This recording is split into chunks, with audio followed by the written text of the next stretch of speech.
everyone. We're actually not starting for a little while, and I went back and forth going, do I have time to do Scanica? And I'm just going to go for it. So this could be really great. It could be really not so great too. But hang on a second. Let me get a couple more things set up. I'm flying by the seat of my pants as usual. All right, trash. I need to see you guys. So we're scheduled to start at 10:30.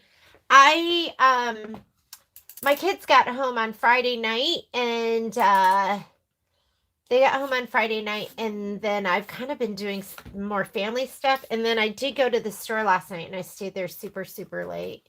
And so I'm just telling you why why we didn't get any YouTube done. It's been really busy. So let me go into one. Here we go. So I did not pre-cut any of my let me turn my volume off. Good morning. So we're not going to actually start stitching for a little while. I was going to just go ahead and do some Scanica. There's Miss Kimberbell. She's the one who really, like, I don't know, she got me going. You know how sometimes you just need a little push? And then I know some people get stressed out by cutting everything all at once. So I'm going to cut for one right now because I think that's all I'll have time for. I'm going to clean my mat. This one is my low tack mat, and a lot of times I'll use my low tack mat with Heat and Bond Light on the wrong side of my fabric and Heat and Bond Light stuck down here. So I just sprayed it with Totally Awesome. People are like, well, how do you clean your mats? Number one, I'm lazy. So a lot of times I use them, I put them way dirty. So Totally Awesome is Totally Awesome. And I think the one you get now is pink. So this one is yellow because it's older. I mean, that bottle's probably, no lie, it's probably like 8 years old. So, and I just use a paper towel. I've used I've heard people talk about using baby wipes, and I did buy those once, like the unscented ones, and they were so soapy and gross. So, anyways, so I usually will spray it on a couple of times, and it like rejuvenates your mat, and then I will store it with the clear protective coating on here. And I'll see if my Heat and Bond Light sticks to it. I felt like it wasn't sticky enough last time. So, because it wasn't sticky enough, I used my standard mat. So I'm going to clean that off too. And we'll see which one is better. Standard's the purple one. So just spray on. And when I do my and don't let this sit for a long time. You want to wipe it off. I think it can eat away at your mat. Maybe I cleaned my low tack. Doesn't seem that dirty. Oh yeah, I can see I didn't clean this one off. There's like little pieces of fabric left on here, like threads.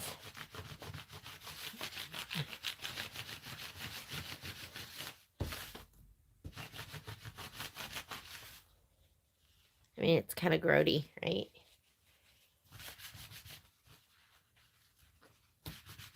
And you want to wipe it all off.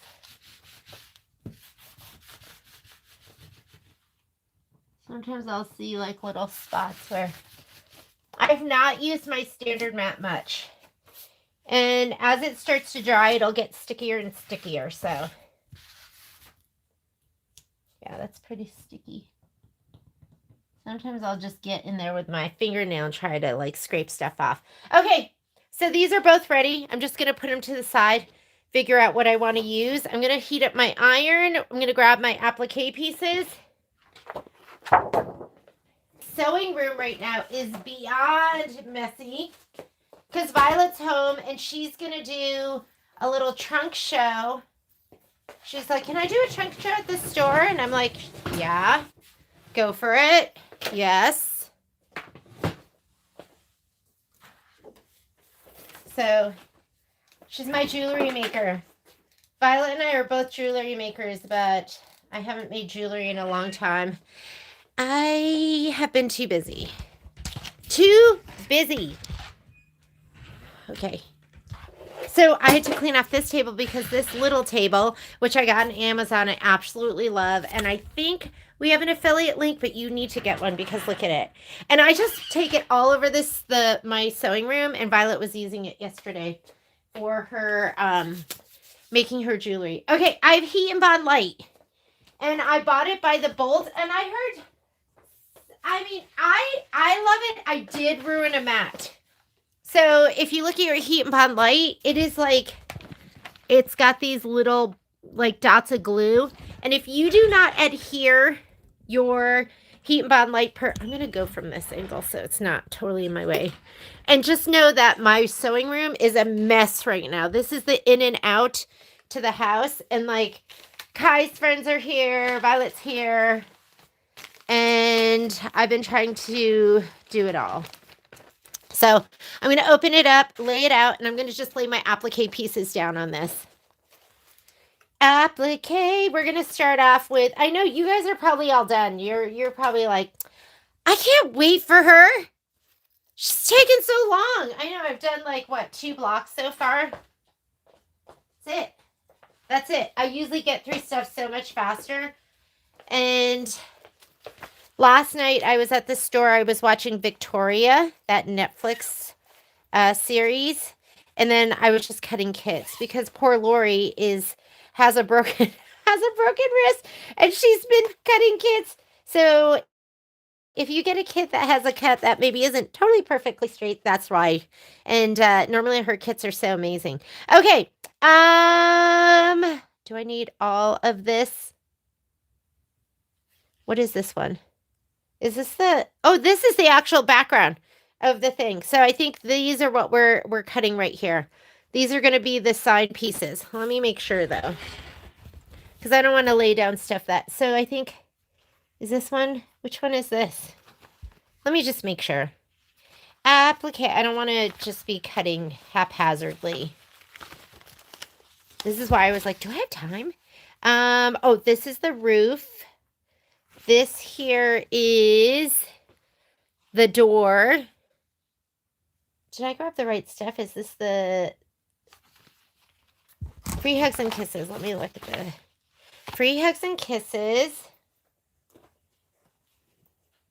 I think this is Free Hugs and Kisses. Okay, yes. Okay, let me put this back. I grabbed the wrong one. Although we should do those too, but I'm just going to do one just to show you how we do it. Okay. This doesn't look right either. Oh, yeah. This is the base right here, right? And then this looks like, shouldn't I have two signs? Soda Crush, Cupids and Crackers. This maybe is a lollipop. And Free Hugs and Kisses. Let's look that up.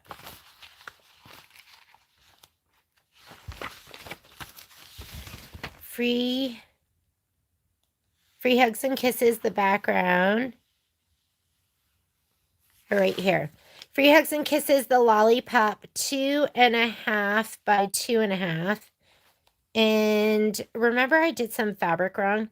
Free Hugs and Kisses, 4 by 2. That's going to be this one. Free Hugs and Kisses, sign 2, which is 4 by 2.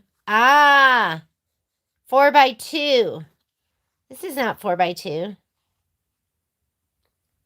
Can we make this work? This is more like 1, 2, 3.5 by 3. I'm going to make this work. Okay, that's why it looks like funny. Free Hugs and Kisses. This will be our red sign. Free Hugs and Kisses, Island Bridge. This is the biggest one. 4 by 2.5. And Free Hugs and Kisses. This is okay. So this one just looks weird because I remember when we were doing it, I was getting confused. So hopefully I'm not confusing you right now. I'm looking at your notes. I have not stitched. Don't have a place for a pillow. Christmas gifts worked on it, but spend.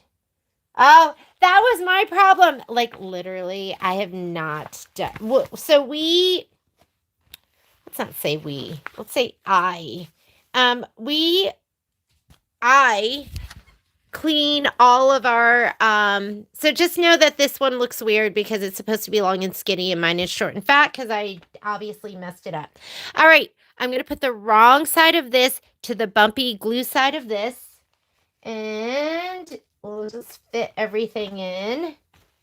And I use everything, so maybe we'll use this. Nope. Yeah, it just kind of has to be in the middle too, right? Because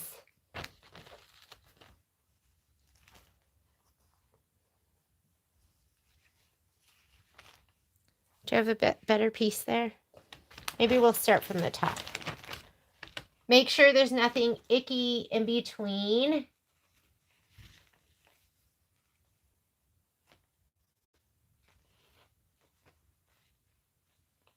can overlap them a little bit. Sometimes I'll cut them apart. Sometimes I'll rip them apart. I don't really care about that corner. I'm not going to need it. I'm going to do that here too, because I'm going to put it right in the middle.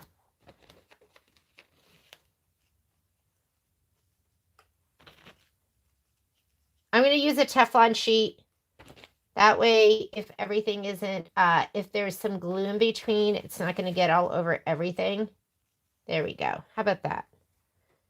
Okay.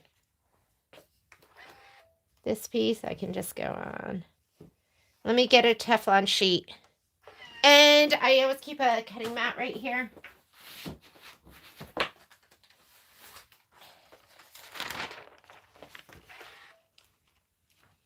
Let's just get those two pieces down.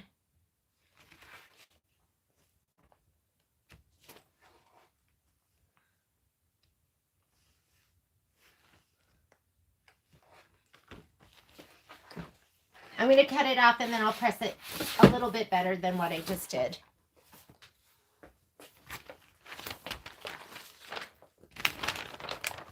And if I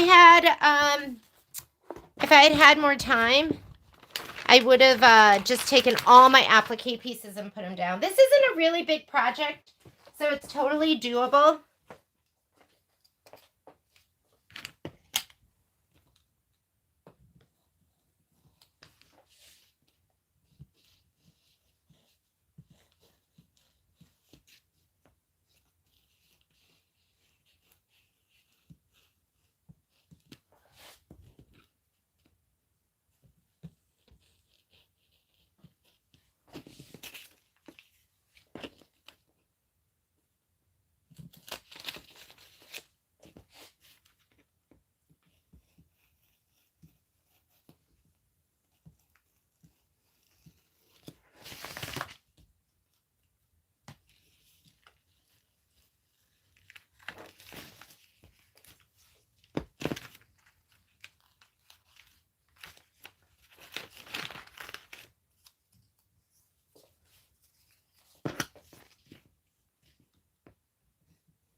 I don't want the glue on there. And get that off. Okay. And like I said, if I had more time, I would be doing all the ones we're going to do today. But time is what I don't have.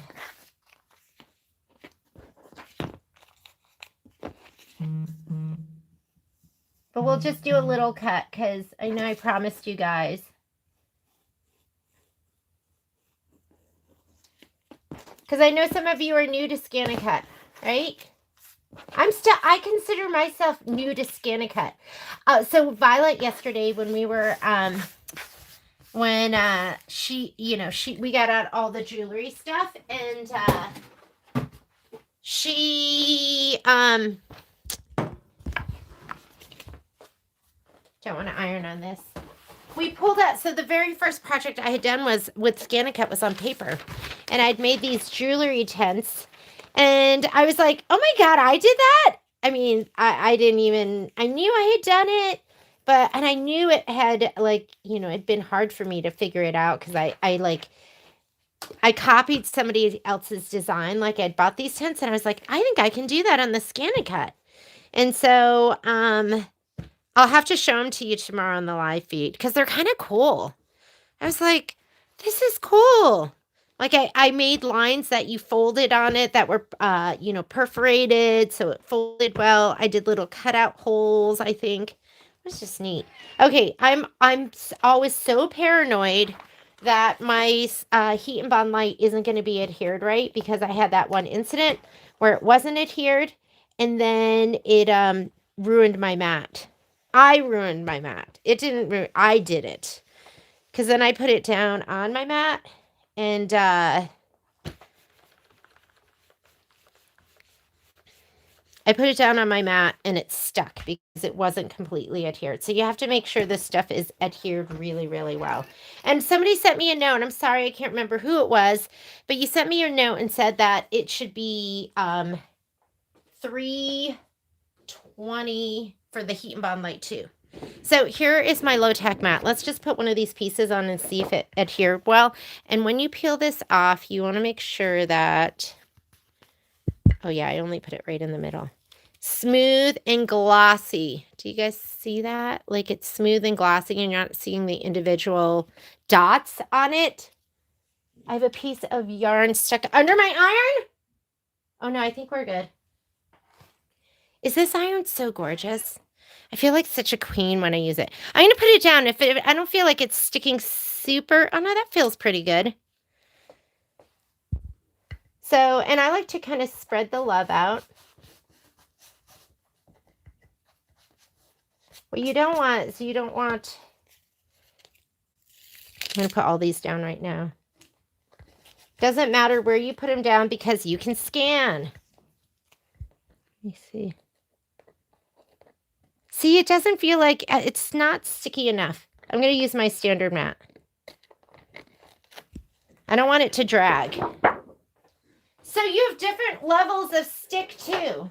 Like a brand new standard mat might be too sticky. And a brand new low tack mat might have been perfect, but I have been using that mat for a while. So I'm just going to put them down on this.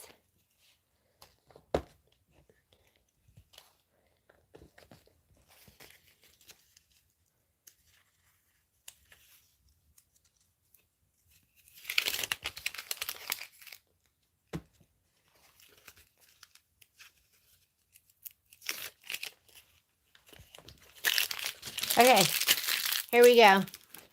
Hot Fix Feather Light. Okay, so I just bought some. I've never used the Hot Fix. And, well, no, Michelle and I did it. And then right before I started doing Scan and Cut, I watched a video, and that's when, and just understand, sometimes we use product, and then we find product that we might like better. So we're always trying to find the best product for you, but I watched a video with somebody else, and they used Heat and Bond Light, and so I just started using Heat and Bond Light. So, yes, the featherweight, I bought some to try. I haven't gotten it yet. And then I have all this Heat and Bond Light, and if it works, and it works fine for me, I might just keep using that until I'm ready to switch over. Okay, we have to send our designs to our machine, and Kimberbell is no longer doing SVGs, right? So, sorry, everything's going to be such a mess. Yeah, we do have Hot Fix. I just ordered some more Hot Fix, and then I did order that featherweight. So I haven't gotten it in yet. Before you move your design over, you do have to, your machine's got to be on. So I'm going to just transfer it wirelessly, but you can send it over just with a USB. So don't worry about it. If you don't have a Brother machine that goes wireless, or you're on a different brand of machine, it does not make a difference. Don't worry about it. But I think you do have to, I think you can take it into Canvas Workspace maybe, like a PES, and I don't know how to do it. You might have to do it in software. I don't know how. So I'm just going to show you how I know how to do it. So let's go over to the machine. Here we go. Should I just unplug that? All right. we're going to do the sign. So I'm going to go embroidery, pocket. Whoops, sorry. My finger hit the wrong button. And I transferred my design here with design database transfer. And I'm going to do this right here, the sign. And I am not seeing your comments. Hang on, let me turn this. I don't want you to be scared of this. I say if you've had a ScanNCut and you haven't used it, use it. Once you have success, you're going to feel so much more comfortable. I think I just didn't use it for so long, and I was so scared of it for so long. So I'm going to set my design. And actually, let's go ahead and set, we're going to set everything right now. So I'm going to just I'm going to load my embroidery design, or my quilting design first, which is going to be this one, which has the quilting, and it's the 6x8. So 6x8. I know it says 6.5 by 8.5, but that's for the seam allowance. So I'm going to go ahead and set that first. And then I'm going to add to it, because that's what we're going to be stitching first. And now I am going to add the sign. Here's the sign. Set. All right, this is important. And actually, let me look at my book, because the placement, we might have to move that down. But make sure your ScanNCut is on. You guys can be doing this with me real time. You see, I'm kind of stumbling my way through. I haven't ScanNCut anything in so long, because literally I've been just working like a dog. Okay, here. We're going to line it with the bottom. So there's your close-up picture of what it's going to look like.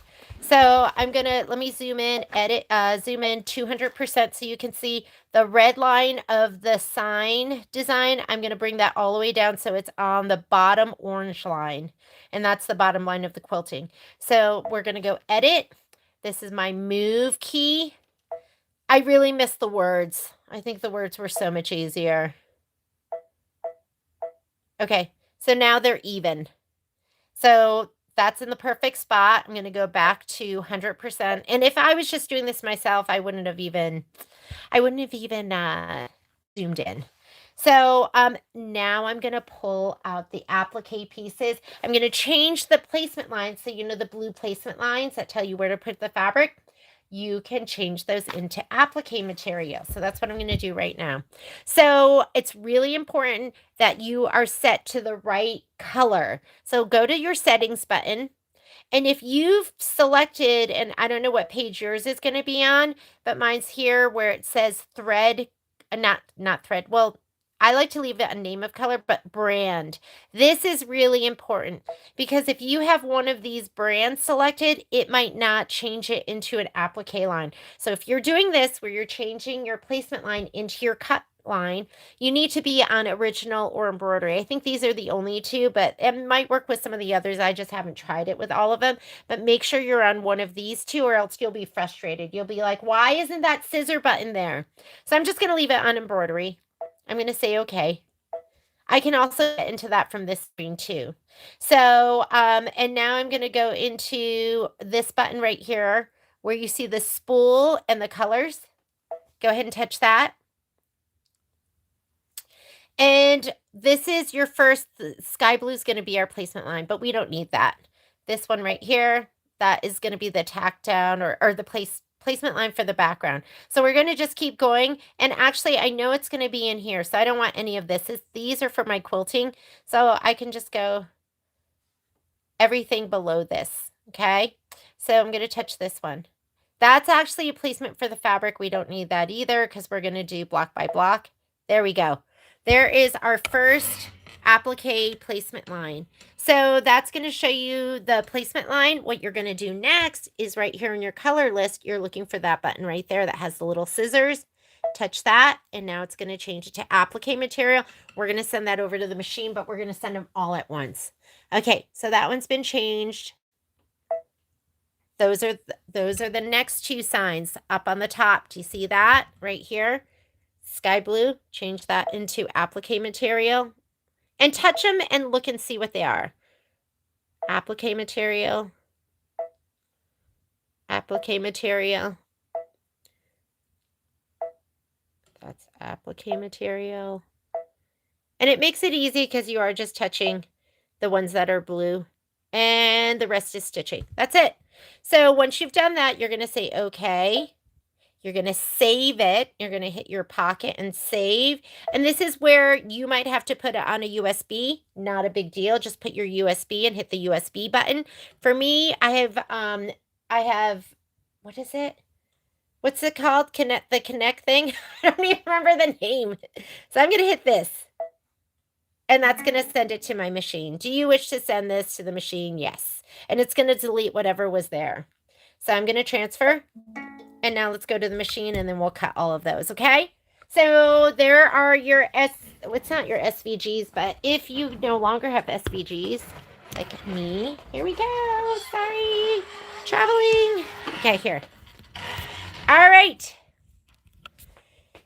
Now we're going to bring up it's called My Connection. There we go. I remembered. So I'm going to go back in here.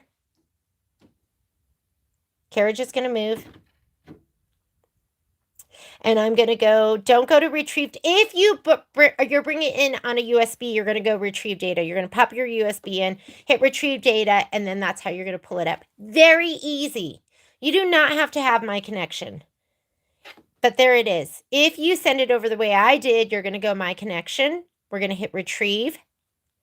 Wireless LAN device, so it's on our network. Don't be scared. It is going to show us your whole design. Retrieving. There it is. Okay. Now, if you want just those applique pieces, those cut files, you're going to hit this little badge button right here, this little applique thing. So touch that and there they are. Okay. Now this is where you could do multiples. Oh, and you have to keep in mind whether or not you're going to mirror image. So if you are putting your fabric down, fabric side down, you're going to have to mirror image these. I put mine down heat and bond light down, so I don't have to mirror image. All right, make some room. I need a little bit of room. And this is where people will just do it as they go. You know, you're just going to go, oh, I'm going to do this one now. I'm going to open this up in the back. And let's load our mat. Arrow in. Oh, isn't this cool? Okay, this is what, so Marlene was on and she goes, there was this girl, Kim, and she said it was this easy. Do you know who it is? And then I can't remember, Kim, did I hook the two of you up? And then I thought to myself, is it this easy?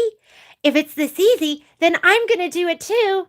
And it was that easy. All right, so we have to load our mat. That's your loading mat button. So go ahead and touch that.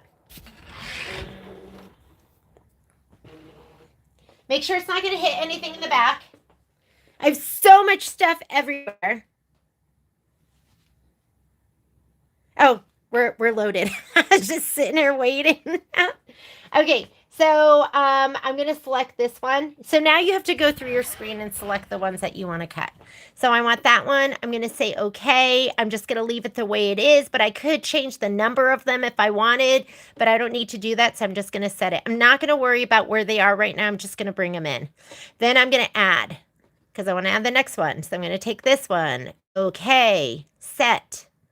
And add. And this one. Okay, set. And add. This one. Okay, set.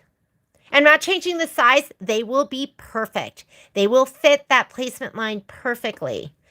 Add. So I did 4. This one. Okay, set. And add. This one. Okay, set. Okay, now I have to scan my mat so I can place them. So I'm just going to hit this button right here. It's going to be scanning your mat. So let's go ahead and scan it. Scan the mat and show as background. Put material to scan on the mat and set it to the machine and hit start. So now it's going to scan the mat. So I really didn't care where I put that. Here we go. And when I'm really like, I kind of like just doing it all at once. Because I kind of get in a groove. Now we have to put everything down. Oh, and I should have paid attention because I do have to like move, like swing some stuff. Because like, for instance, this right here. And you might have to hit your select button to get it. Let me see. So I think this flower, edit, and so now it's on the flower. I might just use the arrows. So I think, or let me see. I think the flower is the center. Is he? Yeah. I think he's the center of this one right here. All right. So I'm just going to place them now. What's this one? That one, that's the 2 arrows. The 2 arrows look like the blue. Did I cut my fabric wrong?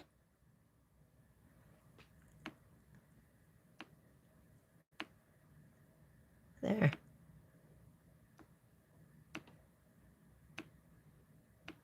Okay. I don't know why he, oh, there we go. Okay, and this guy. All right, let me just go, okay. Let's see if, where's my, is it, oh wait, sorry. Here's select. Okay, that one right there. Move. And I'm gonna rotate him. Sorry, haven't been on here in a while. Object, edit, and there's my rotate. And we'll just rotate him 90 degrees to the right. Okay, okay. I'll move him over, although he's probably fine right where he is. All right. Select, select. Let's move that one. That is a left-facing arrow. Which one goes left? He's my only left right here. So he's going to be the long pink. Hopefully I have enough fabric here. Uh-oh. You know what? He is supposed to be... I think it's supposed to be this bottom one. Remember, I accidentally cut my fabric wrong, but that should be okay. I could also rotate him to fit him in better, but you know what? Then he would be on the bias, and I don't want that. So I'm just going to put him just like that. And then I need, select that one. That one is a right-facing longer arrow. I think that's going to be the pink.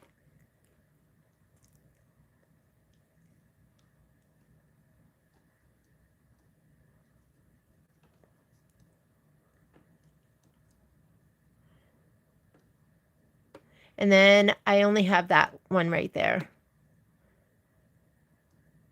There we go. So I'm just putting the red arrow around it, and then I'm going to bring them all the way down to the red. Or the box. And I think we're good. I always do a test cut. I feel like I did that pumpkin, the pumpkin on the Peltex, and I feel like my cuts would have been perfect if I did a test cut. And somebody watched my video and they were like, you should be doing the test cut and use your auto blade for that. So for this, we can use our fabric blade. We could have used our fabric blade, but I wouldn't put this stuff down on my fabric mat. It goes low tack mat is sticky, standard is stickier, fabric mat is stickiest. I've been using, do any of you use your auto blade? Because I've been using my auto blade for everything. I just love my auto blade. I don't know. You know, in the beginning, because we were waiting for our fabric blades and we had run out. And so every time I took one home, I had to bring it back because we would be selling something. And so, so I didn't have a fabric blade for the longest time. And I just used, I'm just cleaning this out. I just used my auto blade, and a lot of times I just use my auto blade. I don't know if that's bad. Maybe it's bad and I shouldn't be doing that. Am I putting this in right? There. Okay.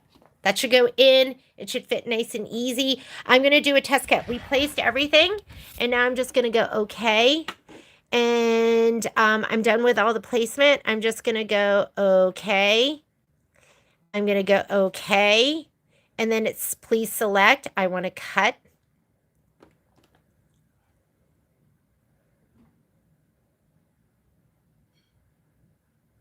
And then I'm going to do a test. Now it just throws the test in. One time I brought in the test cut and I just automatically started cutting and I didn't look at where my test cut was and it was in the middle of one of my appliques. So just look for the little red box and I'm going to move them down. I have room down here, so I'm going to move them down here and just do it. Just do it in a spot where you have room, okay? And I use that auto blade. Kim uses it for everything too. Okay, and then the other thing is I do make sure, like, I don't cut Peltex with fabric with, I kind of use all the stuff that is of the same thickness. So I'm going to hit start and it's going to do the test cut. Okay, and it's going to do right there. And then we're going to cut everything else, it'll be done. And if I wasn't talking to you and explaining, and if I had done this, you know, if I was in the groove, I have not used my scan and cut for probably a month. And I have my little pickers. Yeah, perfect. Perfect little cut right there. Okay, so we're good. Once you're done with your test cut, you can just go ahead and hit start. And just let it go.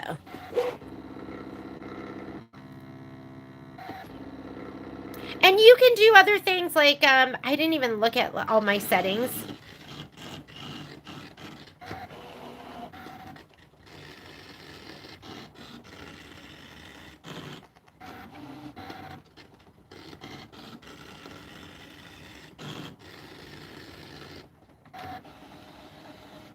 Maybe if I can get my you-know-what together, we could do the rest of it together.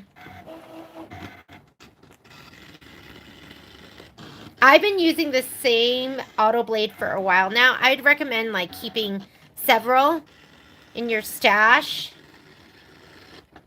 And I love this spatula. So I bought those spatulas, you know, those like ones that are kind of the titanium, the oil slick ones. I bought those to use with the scan and cut, but they're too thick. And it doesn't matter. I use them for everything else. But now our pieces are cut. If you're on the bias, you want to be really careful. If it's like diagonal, you want to be careful and you want to go around the whole thing. But if it's just like, you know, straight across, straight up and down, I'm just going to pull these off. Sorry.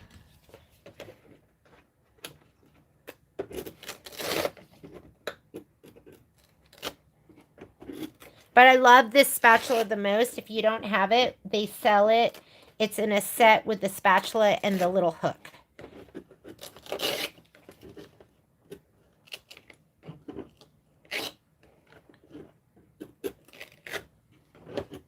That wasn't bad, was it? Right? That was kind of fun. It was fun. Yay! Okay, those pieces are cut. And if you want, you could be cutting as you go. But I don't know how you do that. You kind of have to do it before because you need to be able to send it over so you can't be stitching while you're doing that. Okay, let me go here and I'm going to hoop. And then we're going to get stitching. Yay! Yay! So you did it. So just think if you were in the groove and you just did each one at a time, threw them down on your mat, it would be awesome. I'm going to hoop up. I'm using my 7x12 magnetic hoop. I use muslin because I like the way it feels. I would not use muslin as just my stabilizer if I was doing like a stitch intensive, something that was really heavy. But this is okay when you're doing it as like your base. When you have your fabric already stabilized with SF101 and you have your, you're using batting in between. So, and I like the way it presses out. So, I mean, if you use it and you like it, this is the 90-inch. And they used to have, it used to be softer, but the one they have now is like a permanent press, which is really nice too. I just keep using it. It all seems great. We also have the Gypsy Quilter one that we've been using. I've been checking that out, and that seems great too. I'm not really picky with my muslin. All right, here we go. I'm going to slide that onto the machine. Here is my thread. I'm using this Denold as my background stitching. It's a little high maintenance, but I think it's beautiful, so I've been using it. I like to slide my hoop on once the design's in there because then I can't go outside of my embroidery field. It will not allow it. And we're going to go right here. This is still my main edit page. So when you hit embroidery on a Brother or Baby Lock machine, this screen here, the design is combined. So now I can move it and it's not going to separate. So I'm going to go layout.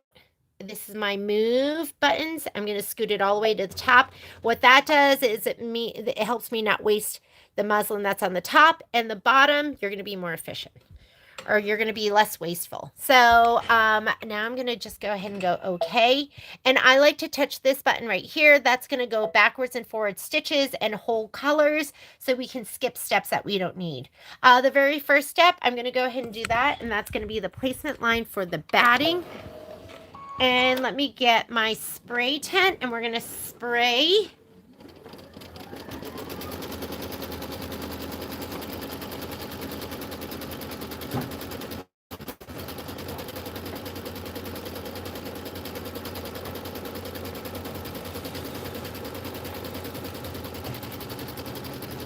There's my spray. And my spray and that coffee.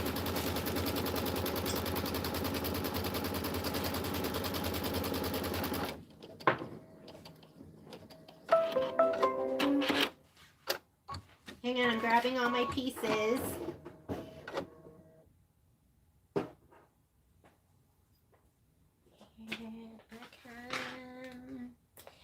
Oh my goodness, I got home late last night because I couldn't stop. I was like, sometimes I get in the mode, I'm like, I can't stop, I gotta keep going. And I was in one of those modes. And because I hadn't been into the store all weekend, so I felt like I gotta put in some time. And then I saw that horrible news about Rob Reiner, and I was like, and then I couldn't sleep. I was just thinking about that. I was upset. Okay, I'm going to take these off. I'm going to put these where I won't lose them in a safe place. And for little pieces like that, I like to use my Clover iron. And it has like an on-off switch right at the... Oh, let me pull that out. Right here. So I'm going to go ahead and turn that on. It takes a little while to heat. Ooh, mine's dirty. Dirty.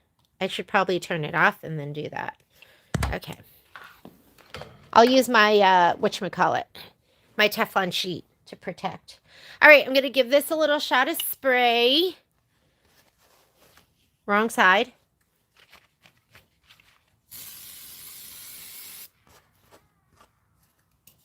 And wrong side of this fabric. Make sure that I have like a little ick there, so hopefully this will get covered over. And that should fit right in the little square.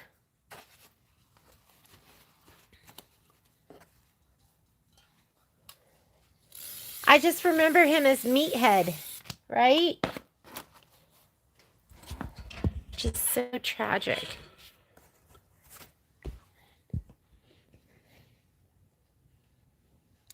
All right.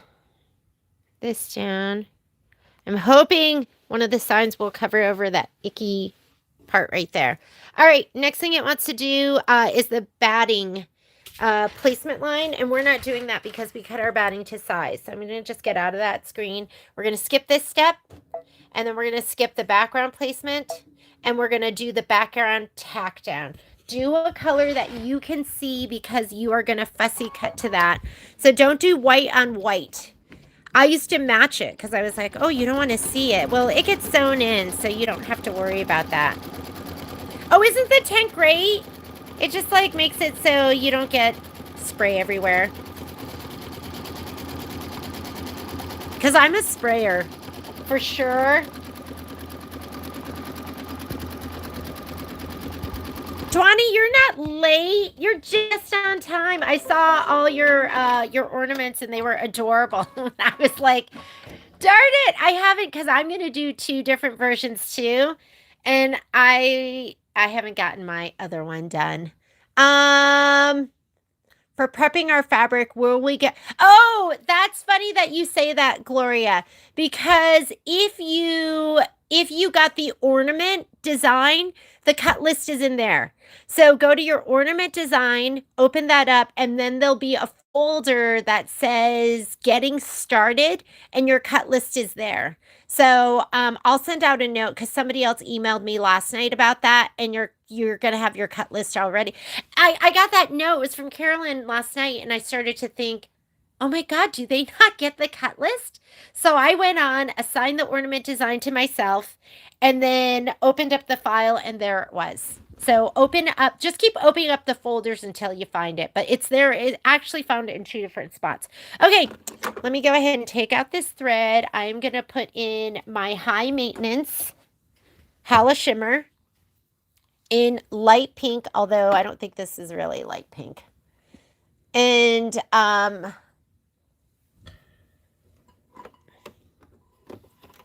me go ahead and put it in. I'm hoping, Dwani, that I could get one of those homestead, the Little House on the Prairie things done over the break. I gotta fire up my 10 needle. I've just been not at home at all. All right, because this is high maintenance, if you did delete it, just go back and it should be in your Kimberbell library, so you can just download it again. I'm going to go into my settings. I am going to turn this down to 600, and I'm going to take my embroidery tension, and I am going to go down 2. And I just need to remember to change that back. And it will probably break, I predict, 1 time while we stitch this out. So go ahead and do, I don't know why it stopped. Didn't like something. Looks like it's bedded down. So you're going to do your background stitching.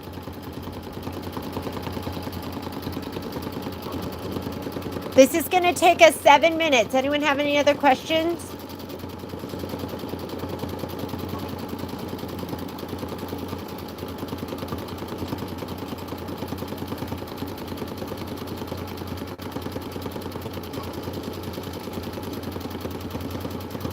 How much is it for a bolt of muslin? So I think per yard it is. It comes in a 15 yard bolt, and I think it is $10.99 a yard, and then you get 30% off. It's just nice just to have it. I always have a bolt of the muslin, the Heat and Bond Light. I'm going to try the Hot Fix and see if that's... But I've been successful with the Heat and Bond Light, and I have that big old bolt, so I'll probably end up using that whole thing, and then I'll decide if I want to switch.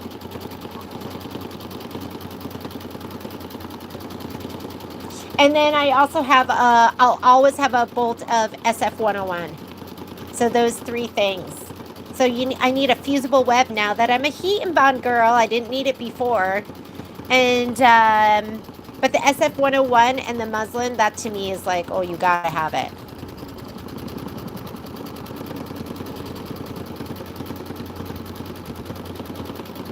So this, I am on the Brother Luminaire, and I absolutely love it. The retail on it, sit down, Lita. It's expensive. It's 24,000 or 25,000, 24,000, but we'll always make you a deal. So if it's something that you're interested in, call the store. It's not a model that we can just ship, so we do something called a concierge service, where we have you come out, and then because we have to see you before we can sell it to you.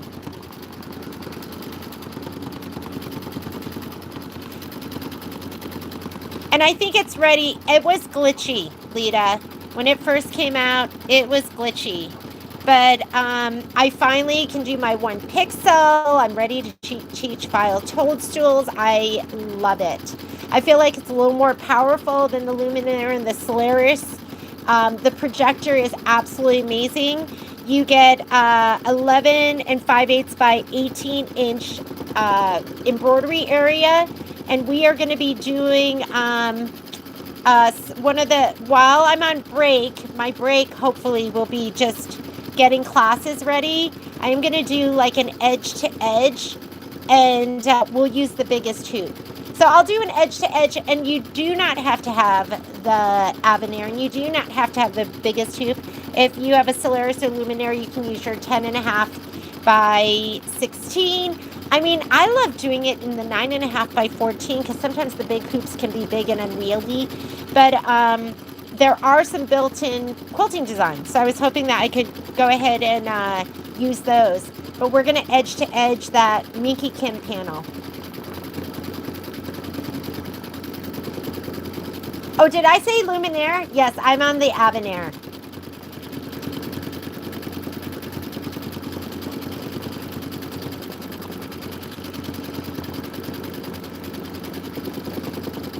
Yes, this is the Avenir.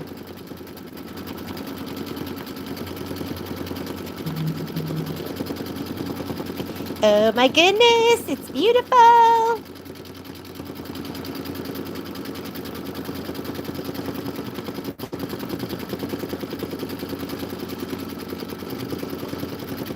Good morning, Lynn. Oh, do I even have a good view for you? No.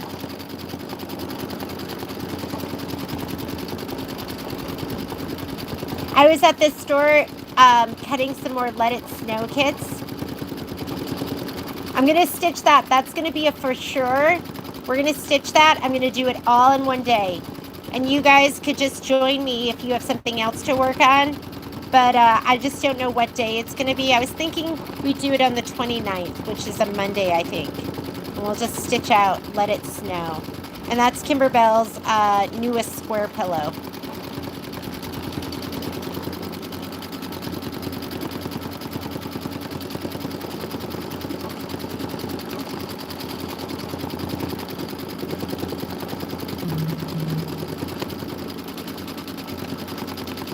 So I mean, it's high maintenance, this thread, but it's not awful. Just slow it down. Maybe turn your tension down a little bit. Oh, my Peanut's here. I just love having my kids. I just go, is this time fleeting? Like, soon they're going to have jobs, and then they'll get married, and then they'll go. Then I'm going to be fighting with the in-laws over who gets them on the holidays.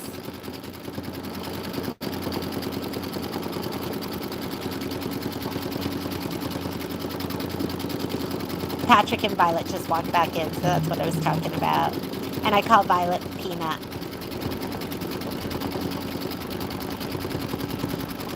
Yes. Okay. And I was telling Lynn a good way to remember it. So, Kimberbell sells the retailer the bench pillows. So like this one, the retailer sells you the design for the big bench pillows. But Kimberbell has always been the only one to sell the digital downloads for the square pillows. So if you want Let It Snow, then you have to, the design and the kit. So that's the thing too. They've never had a pre-box kit. The retailer has always made the kit for the square pillows as well. So square pillow, kit from the retailer, design from Kimberbell. Bench pillow, everything from the retailer until at some point, I'm sure it'll just become a digital download. And usually there will be a box kit, but then, you know, at some point they're going to be sold out. All right, we made it all the way through. Yay. Let me go ahead and I'm going to change my settings back. So you just have to remember to change your settings back, which sometimes I forget to do. And I'll be like, God, my machine is sure stitching slowly because I usually stitch at 1,050 stitches per minute.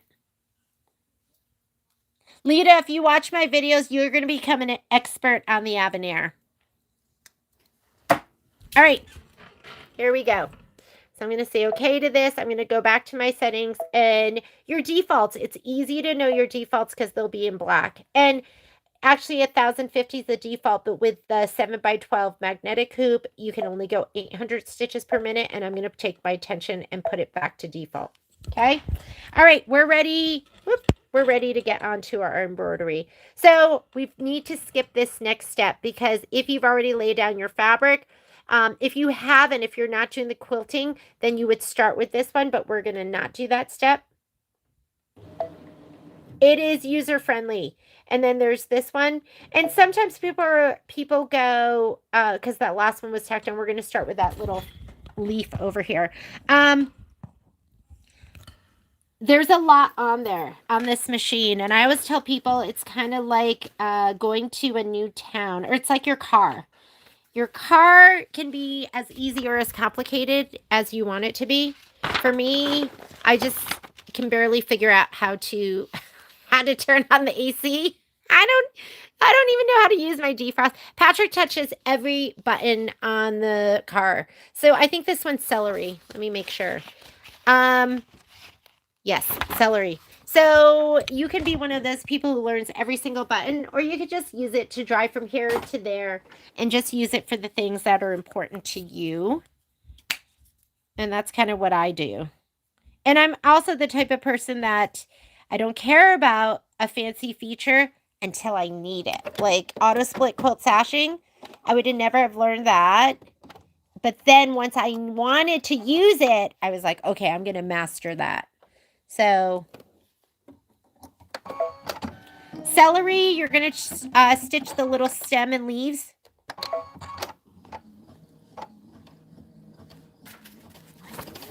And then I feel like this is a good way to learn how to use your machine.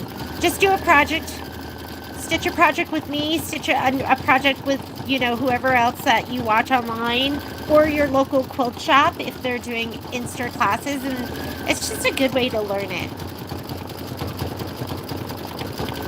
Like a good way to learn your car is to drive it. Okay, next thing you're going to do is we are going to put in color F, and I think that's cool gray. Oh, no, it's smoke. Smoke! This is going to be the next color right here. Light gray. Coffee!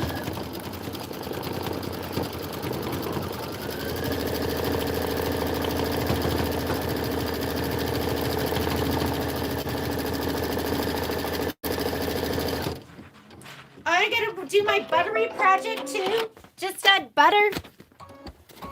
I'm going to be busy over break. It'll just be nice not being in the store and I can just sit and sew. And tamarack jacket, got to do that. I actually went to bed thinking about that because you want it to have the right drape. So if you want it warm, you're going to use batting. If you want it to just drape, you're just going to use muslin.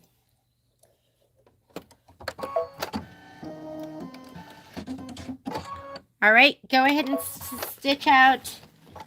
This is, what is this? The lollipop stick fill. So we're going to do this fill right now, and then we're going to stitch the placement line. My iron should be heated up. Okay. I'm laughing because I want to use my little wool mat, and I want to be lazy, but you guys know what happens when I do that. I'm going to try it.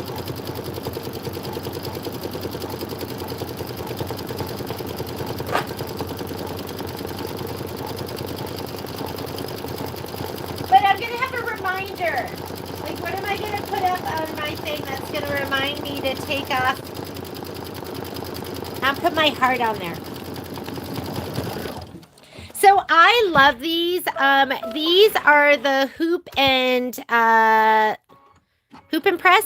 mats from Dime. If you notice, mine is a little bit warped because I didn't know you cannot use steam. And so it has this rubber on the back, and I think it melted it a little bit. So there's your note. Do not use steam when you're using these. But I love them because they're really, really thin. I have the other ones too, but I tend to use these more. And they sell them in a big set, which I love too, because this came in a set of 4. I can only find one right now. Like, why? Where is it? How could I have lost it? It's my special talent. Okay, we're going to do a placement line. And I'll explain that to you more. And for your placement line, looks like it wants us to put in a cool gray 9. And I like this because I slide them right. I'm gonna try it, guys. You're like, no, don't do it. Okay, this is what happens. I put the mat under because I don't want to slide my hoop off. I put my mat under so I don't melt my machine, and I press right there. And then I say, don't forget to remove your mat. And then I say that, and then I forget to remove it, and I just start stitching. And I'm like, and then I look at it, I go, why does that look so weird? And you guys are all saying, your mat, your mat. I'm going to do it because I know I'm going to. Okay, but this is, do you guys remember Amy Butler? She did like I guess it was like a comment sold or something, and I bought this from her because it was just so like beautiful. So pretty. Okay, here we go. Yep, I'm doing it. But I'm going to put that under there, which is going to be my reminder to remove my mat. What I like about this is you don't want to use a big fluffy mat because it's going to push this up, and you shouldn't be pushing that up. But this is nice and skinny. It's like 1/4 of an inch or something like that. I'm going to grab my first piece, which is my gray stand. Oh, wait. Let's put this up here. That's our reminder to remove the mat. I will literally be like, okay, remove your mat. And then I just start stitching. It's like my brain doesn't work. And if you feel like you are not going to remember, then take it off. Did you see how perfectly it fits it, though?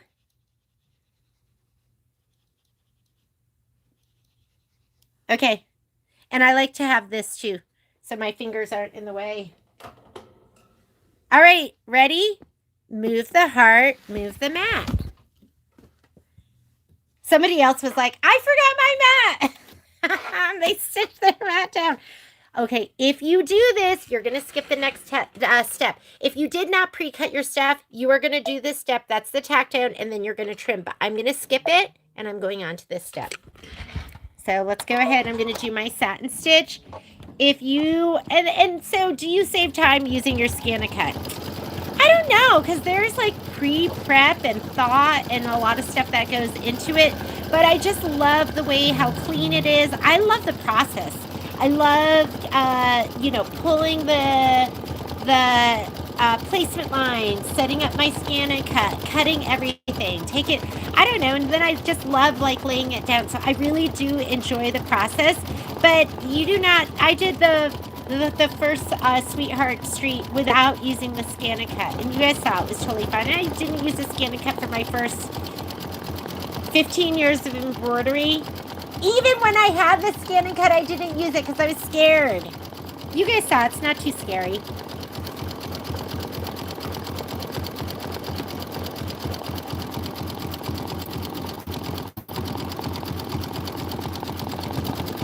Yeah, Lita, where are they? If you saw my room right now, you'd be, because yesterday I was ripping my room apart because we wanted to oxidize some silver. And then I got my oxidizing stuff, and it said Best Buy 2018. I was like, I'm still going to use it. I'm going to try it. Maybe it'll work.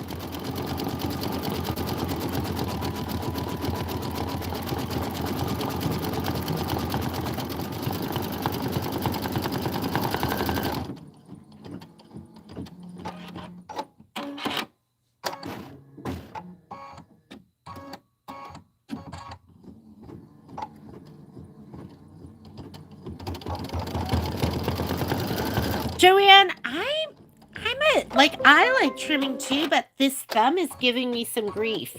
So, okay. Next step.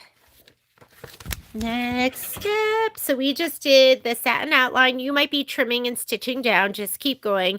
Now we're going to stitch the sign pole. Then we're going to do the eyelet detail. And so the next two steps, we're going to be doing that in the same cool gray 9. So just go ahead and hit start and start.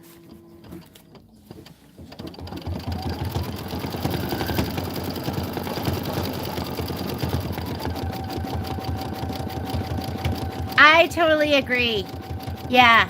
Sometimes you're like, you know what it's great for? It's great for those things where you have lots of like innies and outies, and like the trimming on this would have been pretty easy, but sometimes when I'm in the mode, I can just go ahead and set everything up.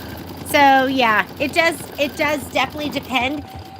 On my OESD, like the projects that I've been doing that have the Peltex in it, I don't know if I'll ever go back to cutting that by hand, because it's just, it cuts it so perfectly on the Scan and Cut and going through all those layers, and especially if there's like a piece where there is a cutout in the middle, like a window, I don't think I'll ever go back to just hand cutting that.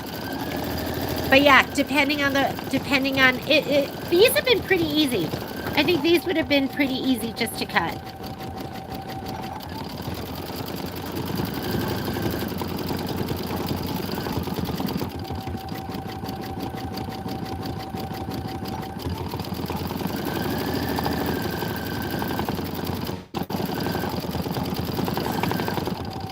Oh my God, I'm totally the type to take my chances. Not with like dairy or anything like that, but like, I don't know, like a condiment, like ketchup, or it might be a little expired in my fridge. Oh God, Betty, your Scan and Cut will do an incredible job. I still haven't put, Dwani, I saw your covered bridge. Nice job on that. It made me feel inadequate because I haven't finished mine.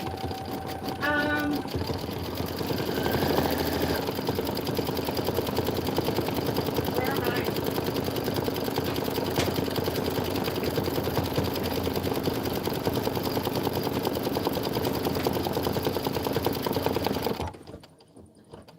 Where are my pieces, Betty? I was showing them to Violet. So what I learned is go ahead and do the next stitch out too, which are the eyelets. We don't have to do anything special, right? No. Here's my bag of fun that just needs to be assembled. But these are all my pieces to, because I wanted to film it and I just haven't had time.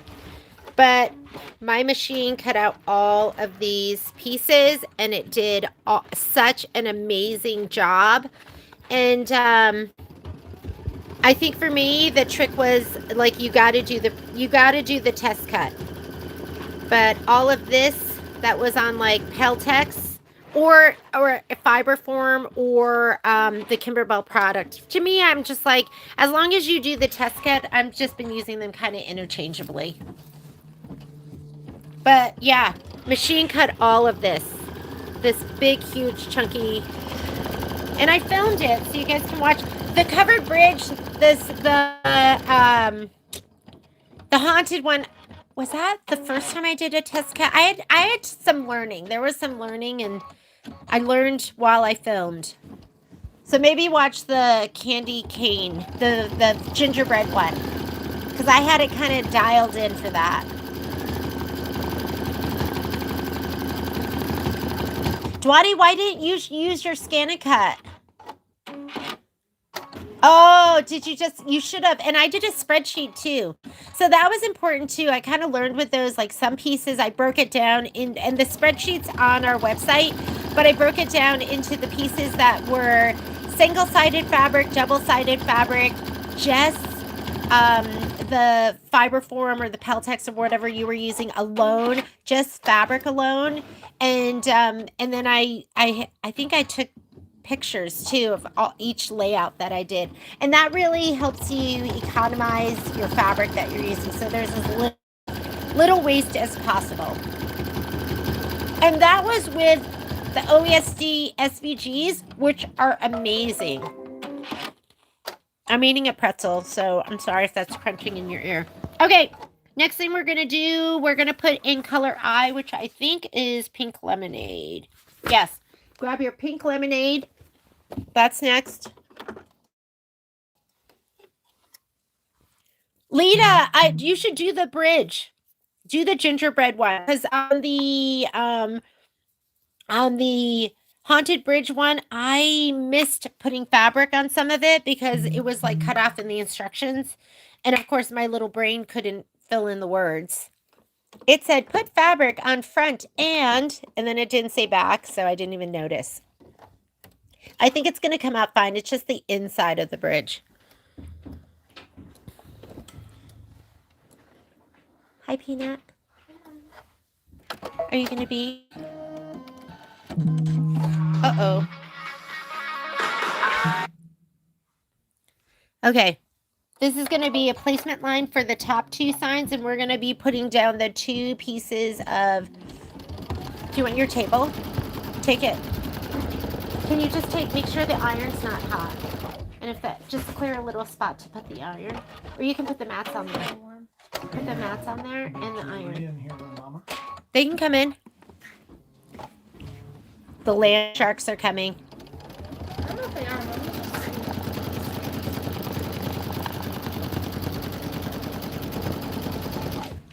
Just, yeah, you can even put it on there.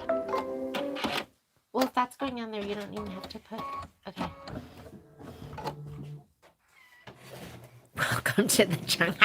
Yep, mine is, yes. Well, that one Patrick did. But anyways, I have Sweet Child of Mine. Would be in my top 3 favorite songs ever. All right. Want to make sure my mat's under there.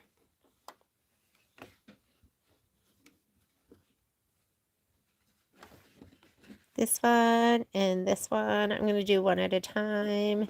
We'll do this one first. Dun, dun, dun, dun, dun. Where's my poker? My pokey dokey?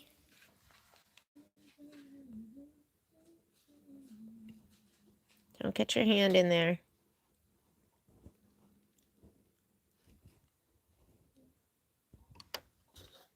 I should be using my Teflon sheet because you guys, the bottom of my iron is ick. Okay, that one's good. Let's do this one next. Oh, gotta put this up here to remind myself. 0.1% of top viewers. That's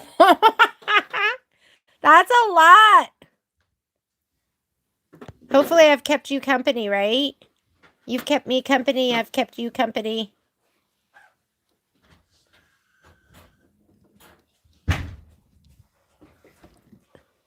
There's one land shark.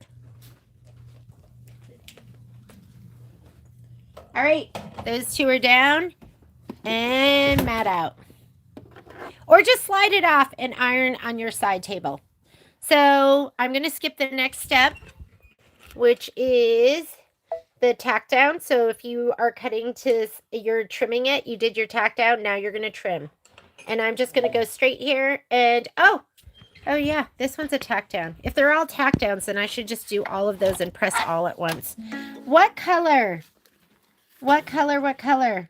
Oh, it's all going to be, it's pink lemonade again. And tack down is pink lemonade, and we're going to put it down. Guess what? They're all tack downs and trims, so I'm going to fast forward. So this is going to, yeah, you can let her out. This is what I do. In, out, in, out, in, out. Okay, so that's the placement stitch. I'm going to go ahead and do the next one too and press all at once. So that's why it's good to be in this screen so you can go backwards and forwards. And they've been doing the blue and the deep gold. So that's a tack down. This right, I changed it to applique material. So that's normally the blue. So I'm going to do that one too. And then I'll lay it all down at once. Oh, that little iron is the clover I don't know. It's like a clover. If you look up, I think clover iron. And we sell it where you can just get the little iron and the tip, or you can buy it where it comes with a whole bunch of attachments. So that is the next one. I'm going to fast forward because I'm going to press all at once. I'm not going to slide it out. So this right here is the tack down. I'm not doing that. I'm going to go to the next step. That one is applique material, which used to be blue, but the color changed because I changed it so it was a cut file. Hopefully you're not too confused. I'm just doing all the placement stitches. If you did not cut your stuff, then you're going to do placement, tack down, trim, placement, tack down, trim. Do all the steps. Are there any more?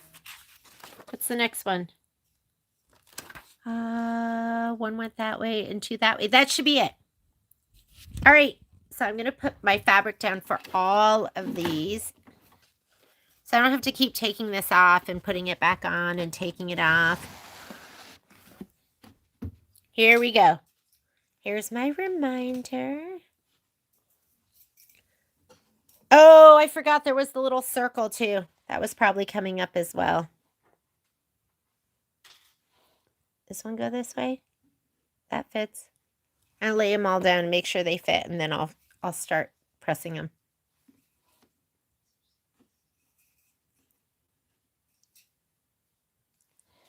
Yeah, if you're local, Violet will be in the store, and she's going to be selling some of her jewelry. All right, I'm going to start from the top down.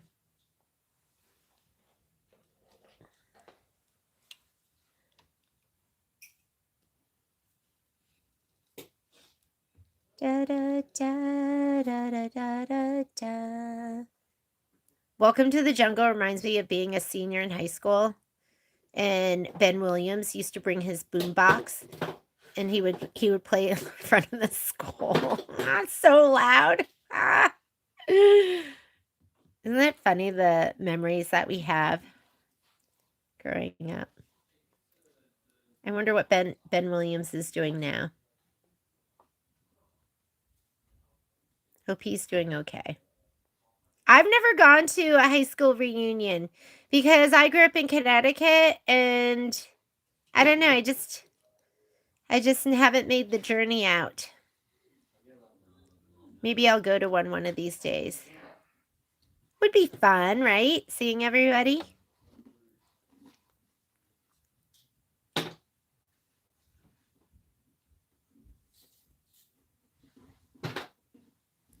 Make sure he's in the right spot.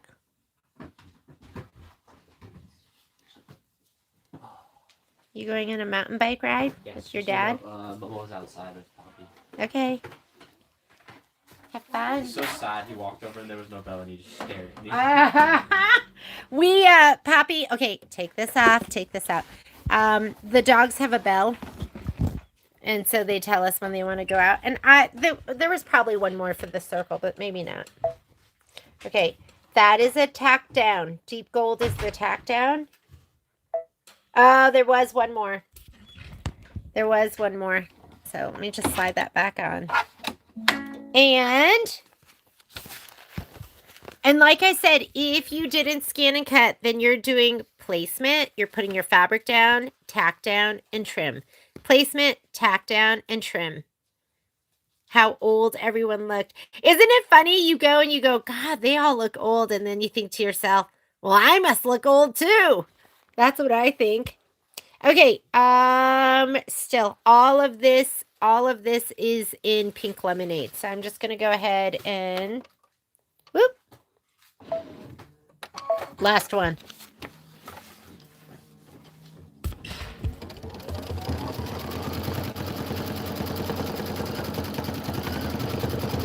I looked at a picture. There was a picture online, and it was Rob Reiner when he was in All in the Family. And I remember thinking Archie Bunker looked old. I was like, oh, he's so old. I bet I'm as old as he was, or I'm older than he was in that. How old do you think Archie Bunker was? Edith and Archie Bunker were in when that show aired.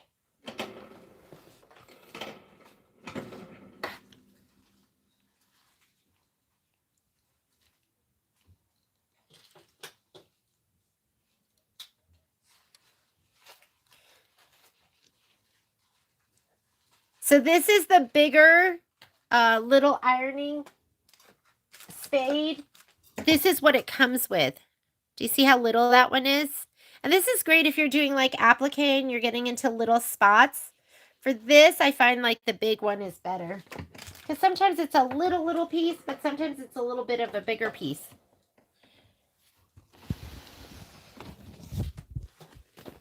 They were in their 40s? Oh my God. I'm in my 50s. I don't know. It seemed like they were older. All right. On your screen, I'm going to fast forward. And then that's a tack down. Okay. Now we're into our stitching, our satin stitching that goes around everything. So the first one, Pink Lemonade, just hit start. Gloria was an adult. Gloria was young in that, don't you think? She was probably in her like 20s.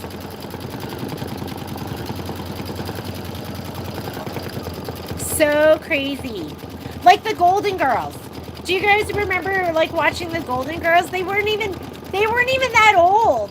The Golden Girls weren't even that old when they were in that show. I'd love to be a Golden Girl. I mean, don't get me wrong, and keep Patrick around forever.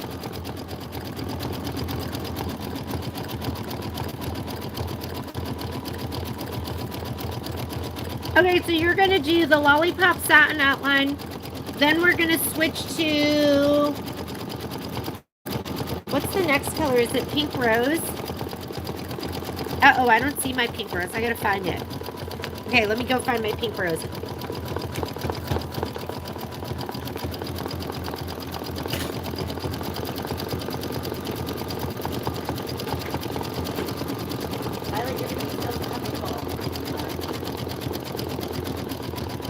You know, when you're young, Violet's like sitting and it looks like if I sat like that and worked like that for the next hour, I'd have like back pain. But remember when you were young and you could see in the dark and you could like sleep anywhere and you could sit anyway and you were fine? You're making another one of those. Okay, next sign, you're going to put in your pink rose or your lighter pink, whatever pink you want to use, whatever color you want to use. Cut file is if we have not gotten the fabric kit yet.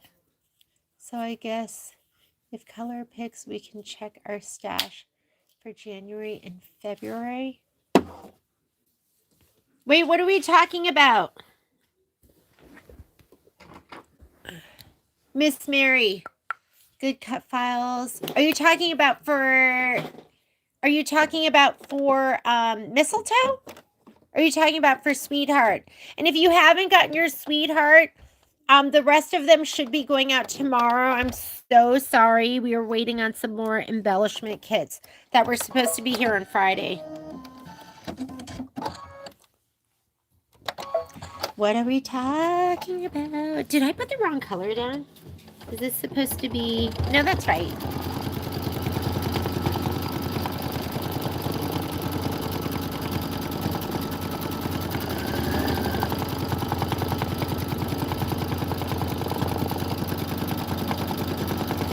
Are you talking about prepping? If we're talking about prepping for mistletoe? We're going to prep. I actually couldn't remember. I thought to myself, did we prep beforehand? I think we prepped as we went. And I thought about it. I was like, should we just prep as we go? But there was a whole cut list and it says what month everything goes to. So I was like, oh, we can just go ahead and prep. Let's do it. Bye.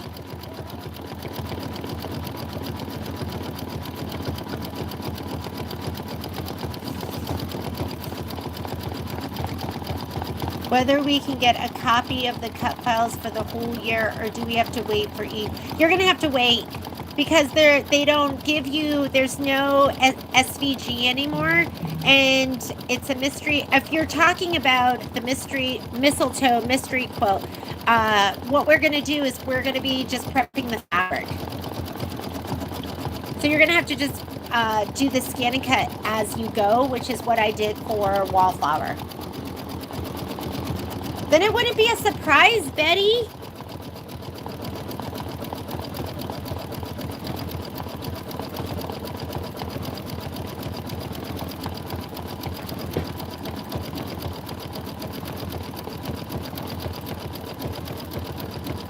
Love it. Now, if we had the SVGs, I could be cutting and putting while this is stitching. But since there's no SVGs with Kimberbell, I have to send the files over. And I could have done that too, but that takes planning and forethought. So I think Barbara P sent a note over to Kimberbell. Remember last time I was like, Barbara, email them. And they just said there was like no explanation. It just says that they're not providing SVGs anymore. That was it. I was like, okay. And that's okay because we have like an alternative.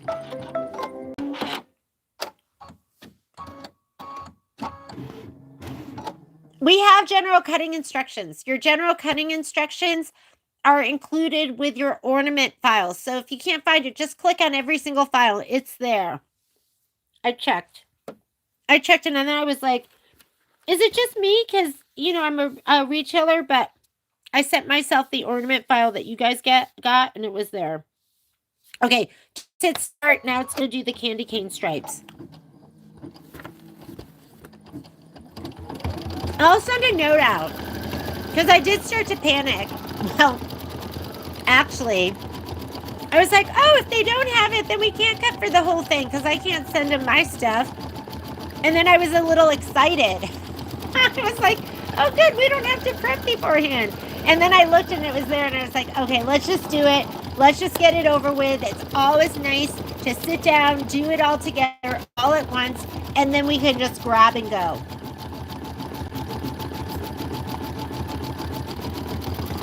No, there's no SVGs. I think it was with hopping down the bunny trail. No SVGs. That might have been the first one, or was it before that?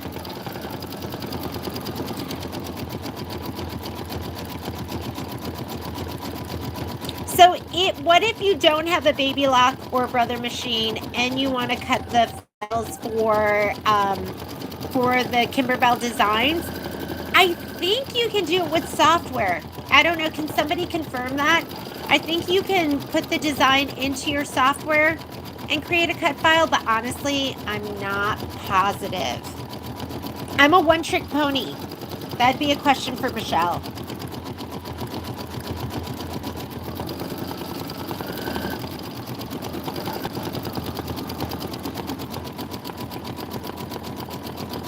Where are my scan and cut experts at?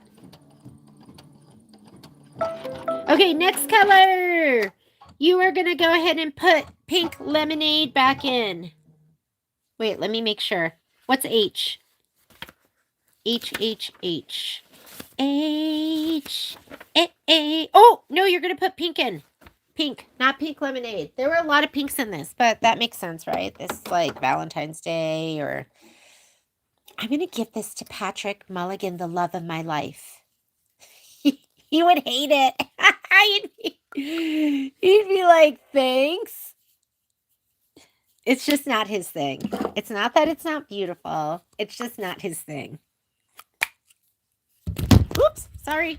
Hit my filming arm. You can create an SVG in Brilliance. So if you can create it in Brilliance, you can probably create it in Simply Applique. And like those, right? Maybe that's what you need to do. Maybe we should do a little lesson on Simply Applique. Because we don't sell in Brilliance. I know Michelle is Simply Applique. And I think there were some other features in Simply Applique that made it amazing. But I don't know what they are.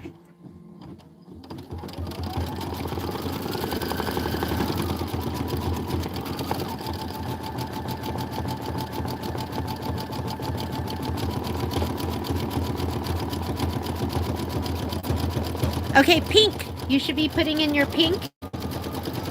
You're going to use that for the next 2 stitch outs for the candy cane right now. And you're also going to use it for sign 2.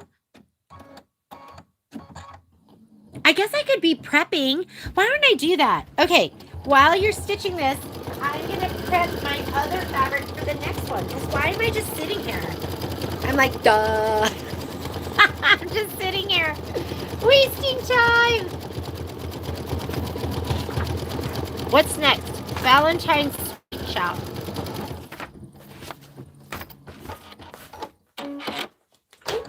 Almost tripped.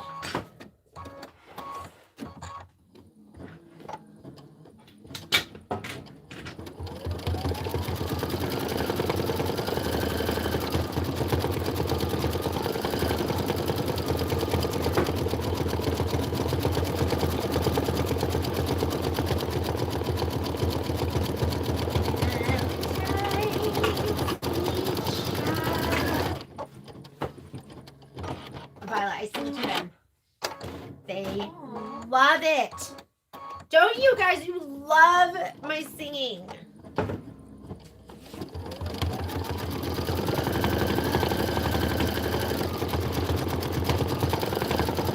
Okay, if I could be like Adele, I totally would. Who wouldn't be Adele?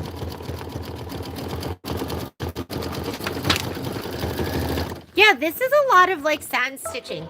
We've got like 20 minutes of stitching. I can easily slap on the Heat and Bond light and then just cut it and have it ready. We'll just send the designs over really quickly. It'll be so easy. All right, next step. It wants the, just hit start because it's going to do the pink outline of this arrow.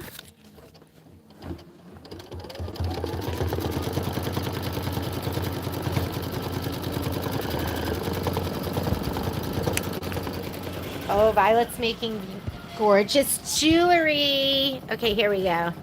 Think. Does take a little thinking. Sweet Shop. Sweet Shop is... Turn on that iron again.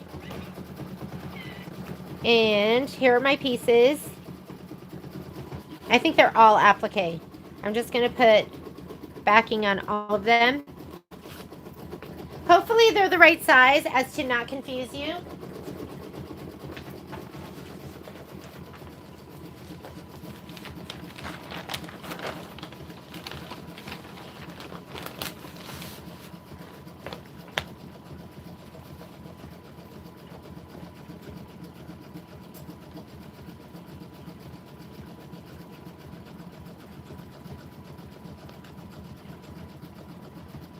Innies and outies and outies and innies.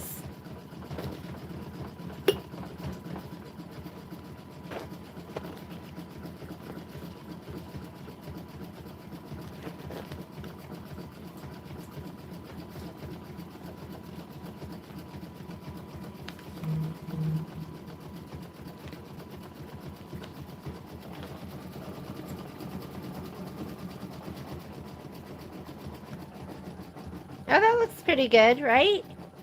Okay, where's my Teflon sheet? How was your walk, Violet?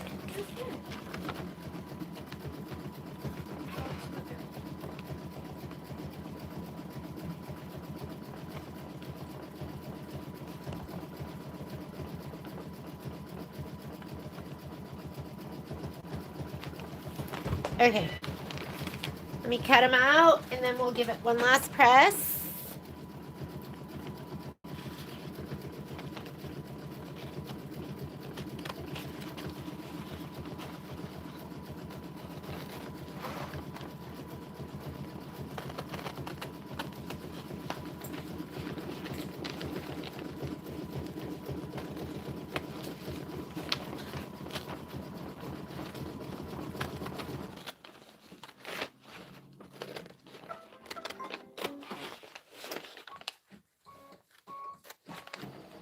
Okay, I have to put a new color in.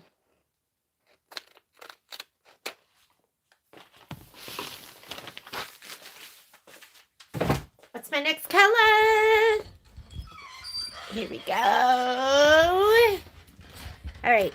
What's next? It is, where's my book?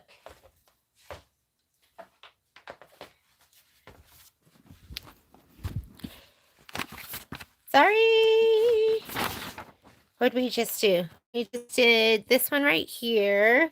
So the next color is your satin outline for the top two, and that's going to be color D, which I think is Pale Mist.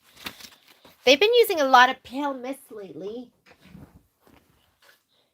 Let's put that color in. Haven't been looking at your questions. SVG, I don't care about.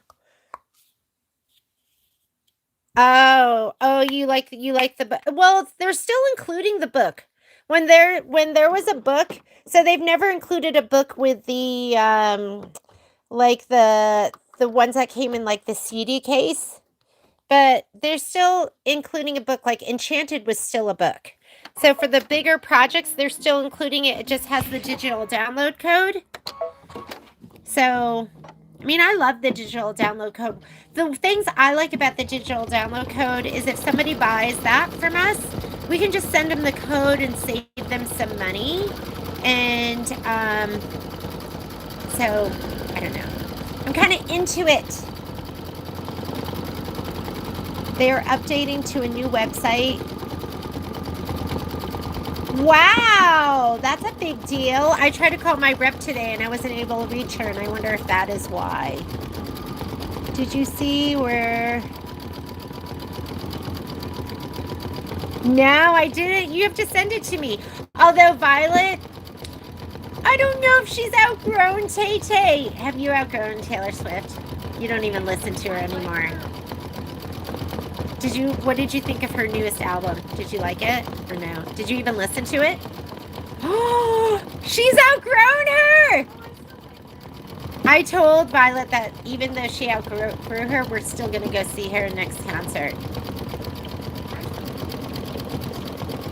We're going to take Nils with us too.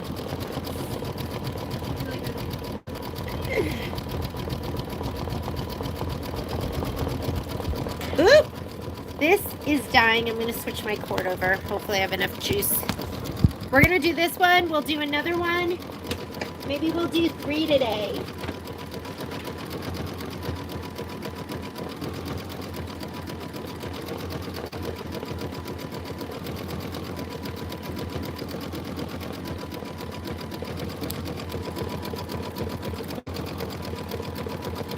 I know. It makes me so sad. I remember our very first Taylor Swift concert. We weren't even like, were you even a fan, Violet? We weren't even fans then. But that was your first concert, wasn't it? Or I taking you probably see. Yes. Okay, after we do this, oh my God, look at me sitting here. I should be doing my scan and cut stuff. Hello. Come on over. Whoop, whoop. Tripping on my spray tent. See that? Stuff everywhere. I'm going to cut these out and get rid of the pieces we don't need on here because I just don't want it to get everything icky.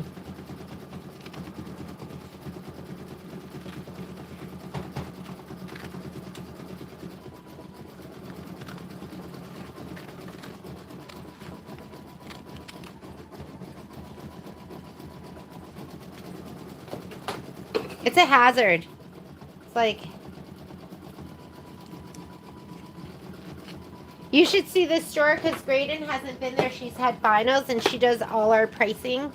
And so there's so much stuff that's come in that's just around.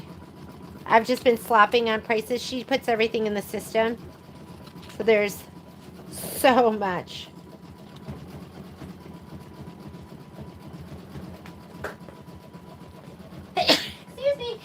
Excuse me. Okay. Excuse me.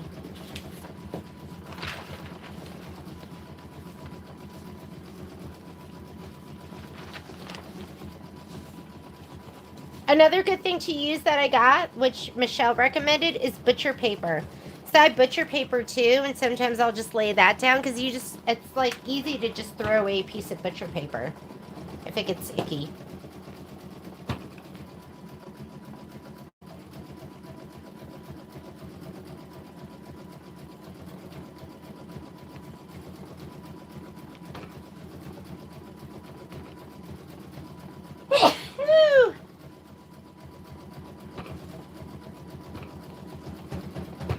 Okay, that should be enough.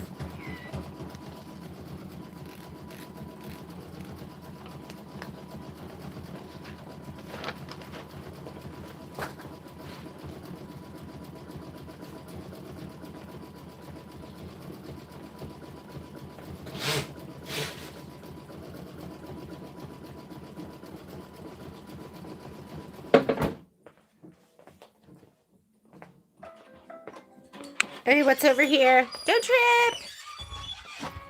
Just talking to myself. All right, so we're going to put red in.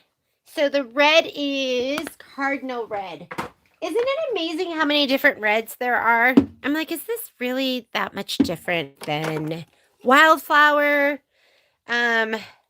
Mistletoe is going to have Valentine red in it. Which some of your kits are waiting because mistletoe has been sold out where I get it. But I think it's back in stock this week. They said today, the 15th. 15th. Okay. We have 12 more minutes in this stitch out of stitching. That'll be a perfect amount of time for me to get everything on the mat. Just sitting over there waiting for me to send over the cuts.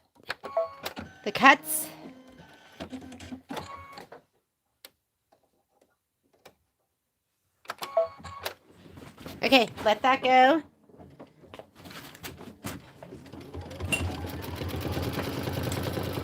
Here we go. Walking over here. All right. I'm going to spit out this mat. Wake up. Dusty.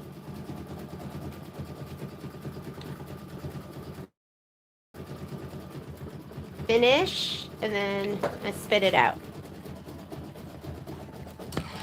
I'm just going to put all the pieces down, and this time I'll put them here. I try to spread the love and move my pieces around.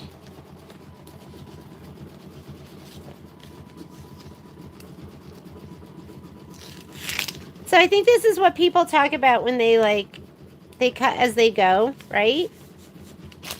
Again, I am still on my standard mat. And just make sure this is nice and smooth and glossy. If you can feel like the little dots, don't put it down because those dots are going to stick to your mat. You don't want that. I got to be mindful of this too. I have the selvage over here, so I'm going to make sure my designs, my cuts over on this side.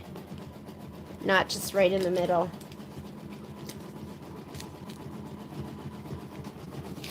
I saw somebody just wrote a message, but I didn't see it.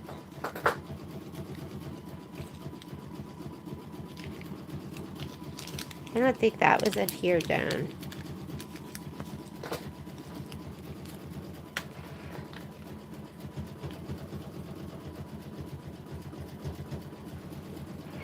One corner.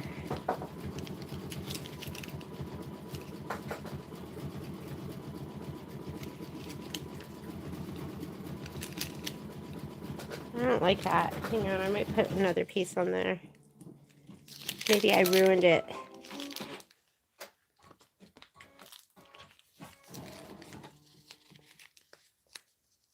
All right, what's my next color?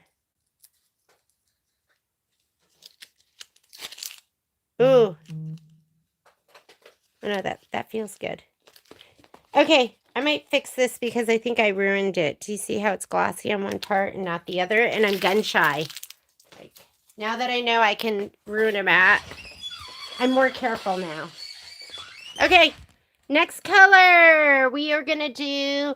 Oh, it's going to do the wording. So the next two things are all going to be in red. So just go ahead and let it go. Let it stitch that out. I've heat and bun scraps in here too. I'm going to grab those because I just need a little itty bitty piece for that one.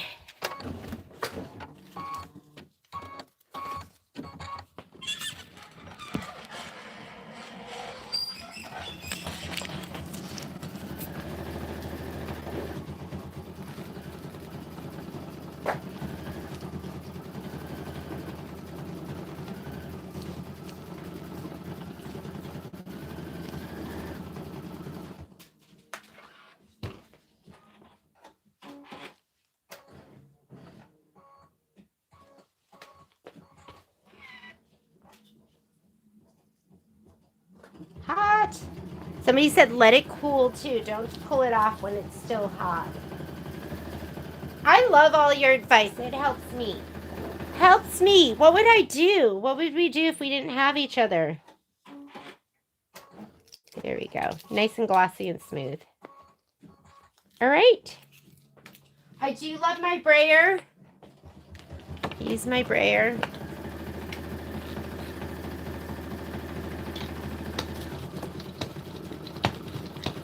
Because I feel like it gets it nice and even.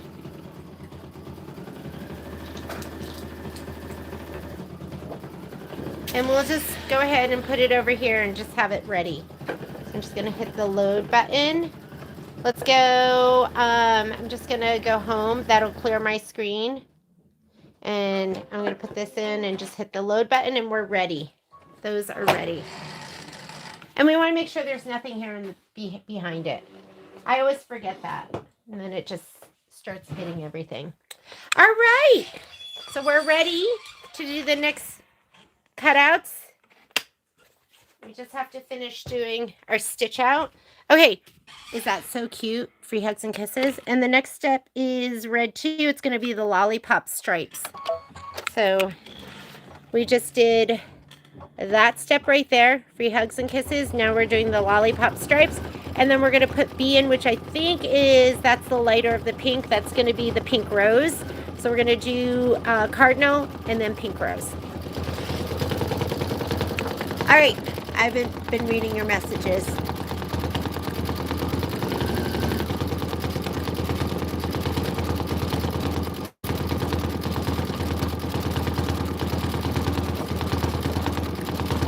Have you... I haven't done the Hot Fix Plus, but that makes me think it's too thick. Like, I don't like it when it changes the way the fabric feels in your hand. So I feel like Heat and Bond Light is pretty light and you don't really notice it.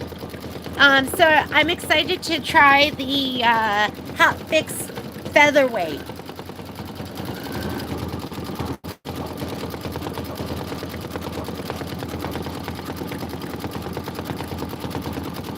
Is that what you've been using? Twani, have you been using the Hot Fix Plus?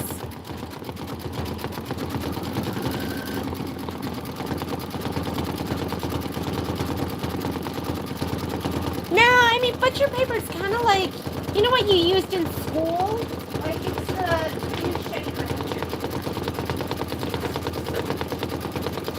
I mean, do they really use it to, like, wrap up meat?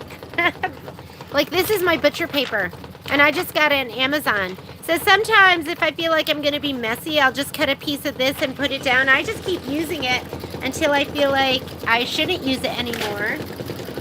Sometimes I'll put it down on my heat press. That's what Michelle told me to get it for, to put it down on the heat press in case there's maybe some fusible web on one side so it doesn't get onto, like, the ironing part of your heat press. I was like, oh, that makes sense. So I'll use that sometimes. And just put a sheet of that down so I don't have to be as careful. Oh, you know my dogs? Wait till we'll have to do, I'll have Violet do a video, but Momo does so many tricks.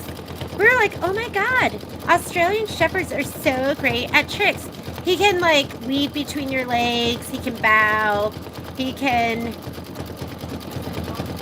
Yeah, he can walk with you. We do something called legs, and he walks with you and stops when you stop, and walks with you and stops. He does a round and twirl. So he does a bunch of tricks. When we got Poppy, we're like, oh, this isn't an Australian Shepherd thing. Poppy barely does any tricks. She'll barely do anything. She's like, I'm so gorgeous, you should just give it to me. She is not a pleaser like Momo. And then Momo will get into the mode where he tries to do like several tricks all at once.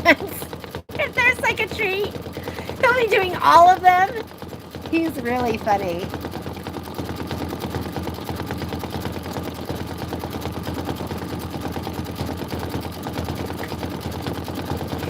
They don't know how to smile. I've never taught them that. My dogs don't really look like they know how. I should try. You can use Silhouette Studio. Can you use Silhouette Studio even if you have Scan and Cut? Okay. What color next? Go ahead and put in this. This is the pink rose, the lightest of the pinks if you have the thread kit. We have these thread kits ready to go. It's the mistletoe ones because we're waiting for, I actually have a bunch of thread that's going to show up tomorrow because we were out of coffee beans, starlight. We're out of like, I'd say half the colors, but they should all be here tomorrow. Valentine isn't going to be here probably until maybe the end of the week or the very beginning of the next week. What was I doing? Yes. Really pretty. What are those stones in it?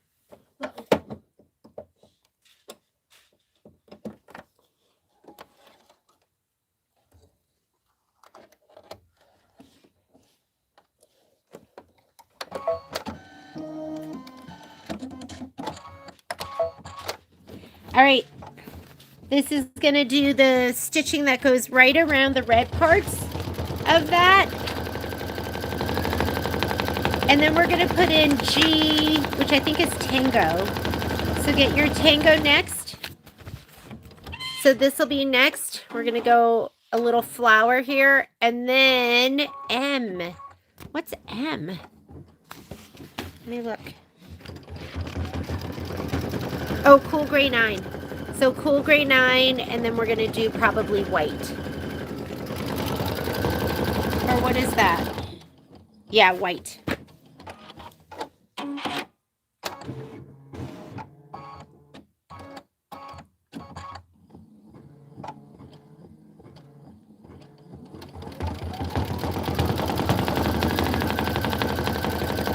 I need to use my press for the Heat Bond Light, but I think I told you guys I had a bad experience and it was just me. And I didn't like check it and I just haven't used it since. I just been using it. My heat press is for putting Shape Flex on. It's a very expensive Shape Flex putter oner.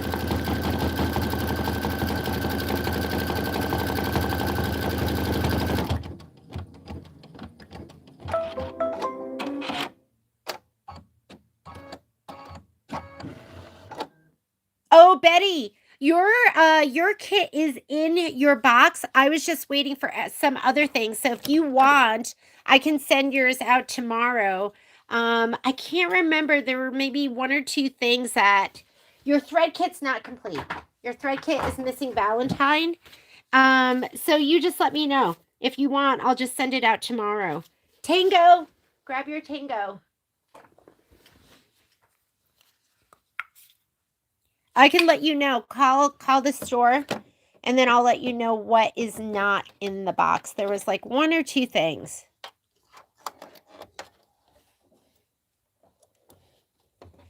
And then if you're just getting a kit, you might not get your kit until the very end of the month. I have probably some that are going to go out this week, but there's a couple of fabrics that are sold out.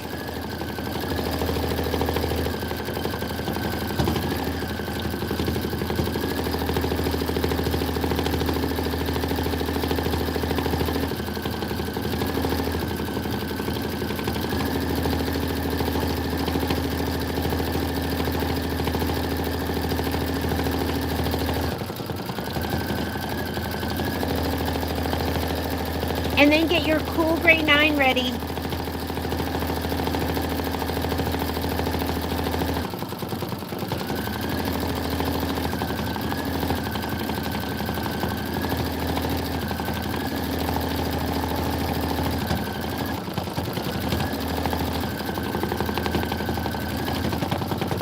Let me see if I've heard from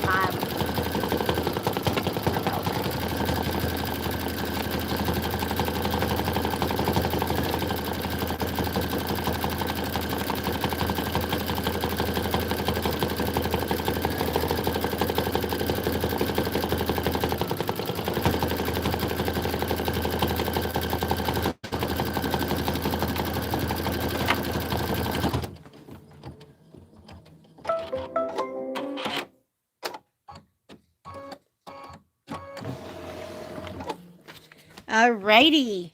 Let me put in cool gray 9.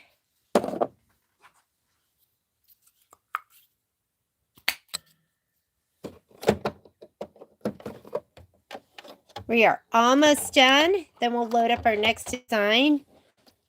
Everything's sitting on my mat waiting, so we'll just get everything cut. This is stitching out Valentine, Sweet Shoppe, and Cupid's Cupcakes.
Hi, Princess. Hi, Princess. Are you happy? Here's Pops. Oop. Okay. She loves our shoes. Momo doesn't really take shoes, but Poppy is a shoe stealer and... Uh-oh. Uh-oh. She's stuck on the cord. I want to make sure she doesn't trip on that.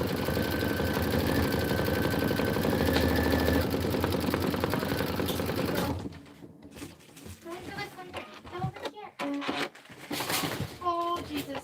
Oh, did you crush this box? It's okay, right? She broke.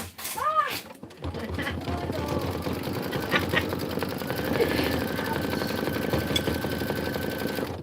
Oh, you had shoe in your mouth. You can't get mad at your animals when they're trying to give you love. Oh. Yep. And then you can't get anything done either. She's all over Violet right now. Oh, hi, buddy. Hi, buddy. Yes, thumbs up. We love thumbs up.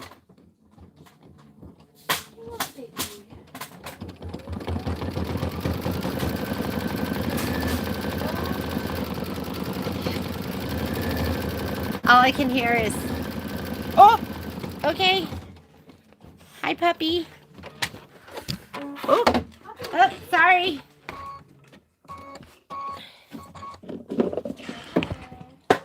This is what she does. She's just a trasher of our work area. Oh, thank you. Yes. Kisses. I love your kisses. You want to get out? Here. You want to go this get down. Can I get up? Get down.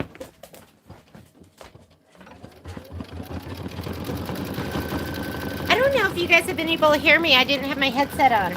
Were you guys hearing me that whole time? I hope so.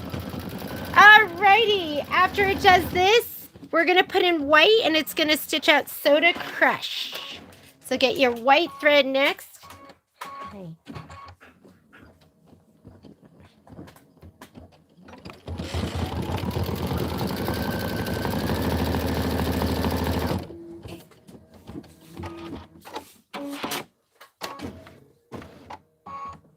Tina, just do what I did. Like, just follow when I just do everything I did and you're gonna do great. I am using, right now I just have my auto blade in. So I've been using my auto blade and today I just used my standard mat. And there's gonna be, I always call it self-hazing.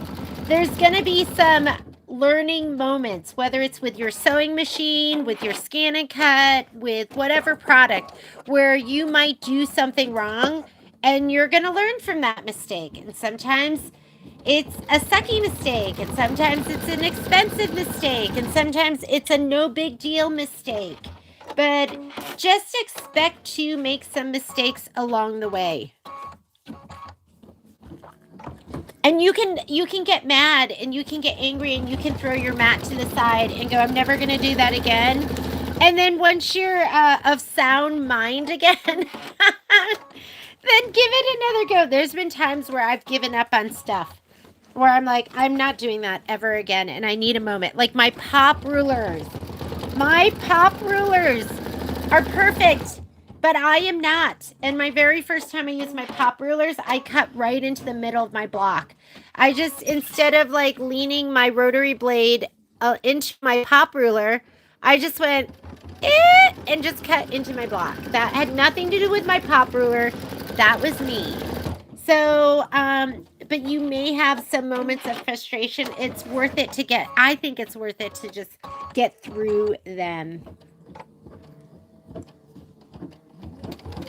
And it's nice when you have a hubby like Patrick, you can yell at him, even when it's not his fault. And then that'll make you feel better. Poor Patrick.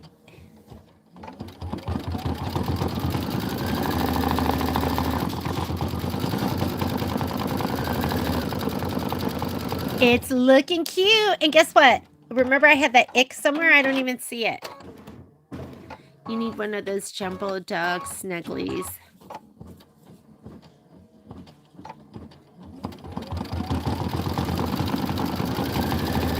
You mean those like snugglies where the dog climbs in like the pocket? I've seen them for cats. Like Lindsay made one for her cat.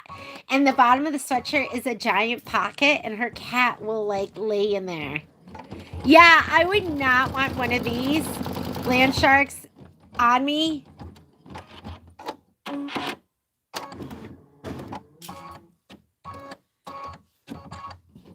Or is it just something comfy to wear? I'm kind of wearing something like that. Like my hoodie right now. It's pretty comfy.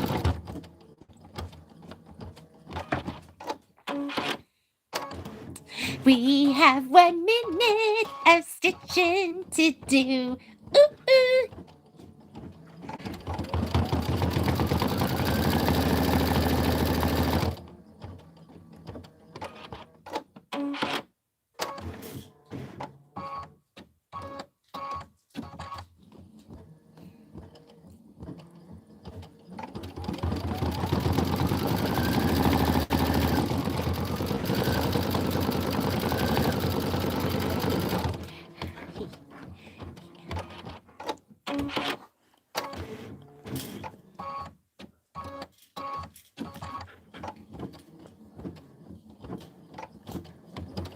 Oh my God, we're 2 hours in. But I did start a little bit early and we did work on the scan and cut. That was like probably half an hour.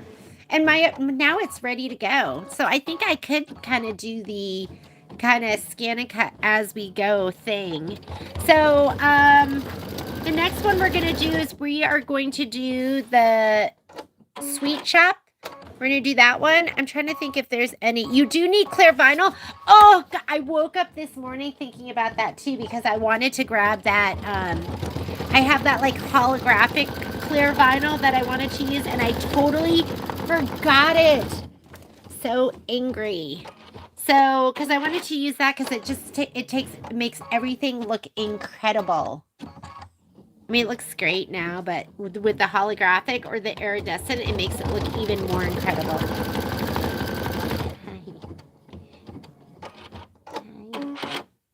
I'm getting some love from Momo.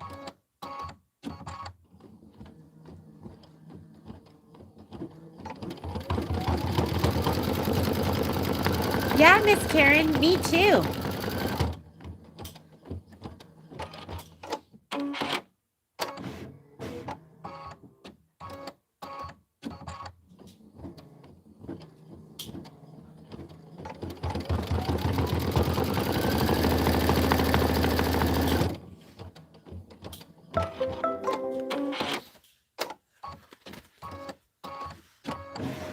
Okay, put in your white, and it's going to stitch out Soda Crush. Oh, you didn't like that? Did I stop petting you? Okay, here.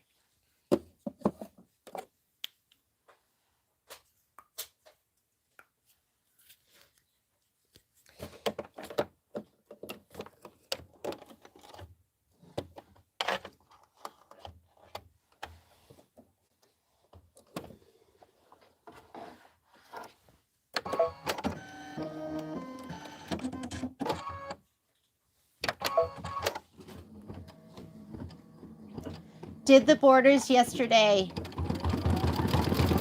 Yay! I actually finished my borders yesterday too. And I was like, should I finish up the video? And I didn't. Are you talking about the borders for Wallflower? I literally had one hooping left and I did it yesterday morning. I was like, okay, come on, this is ridiculous. You need to get this done. And then I made myself finish it.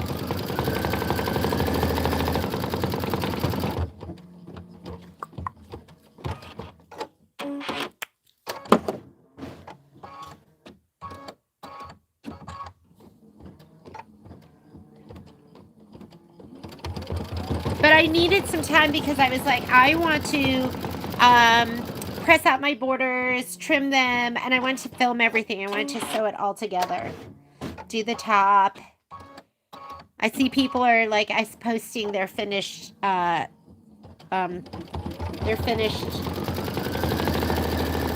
Wallflower quilts. Oh, you did this? Tina, you're ahead. Oh, I feel like a loser now. Yeah, I have to do the borders, do all the embroidery. Were you like, I can't wait for her?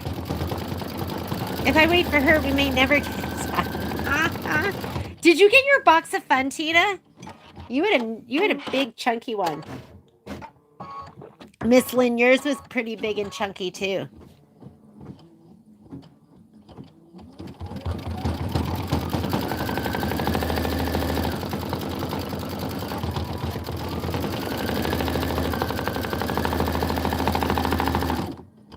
Karen, did you get yours? You three, those were the ones I had to like do them in the evening when everyone was like gone, when I could like concentrate. Will be delivered by my yeah, I had to freight it. No, they weren't that big, but they were big. All right, we are done. Okay, before we rehoop, I'm going to send everything over to my scan and cut for the next one because everything is set up and ready to go. I'm going to go ahead and say okay down here on the bottom. And then, oh yeah, you had a nice big chunky one too, Johnny.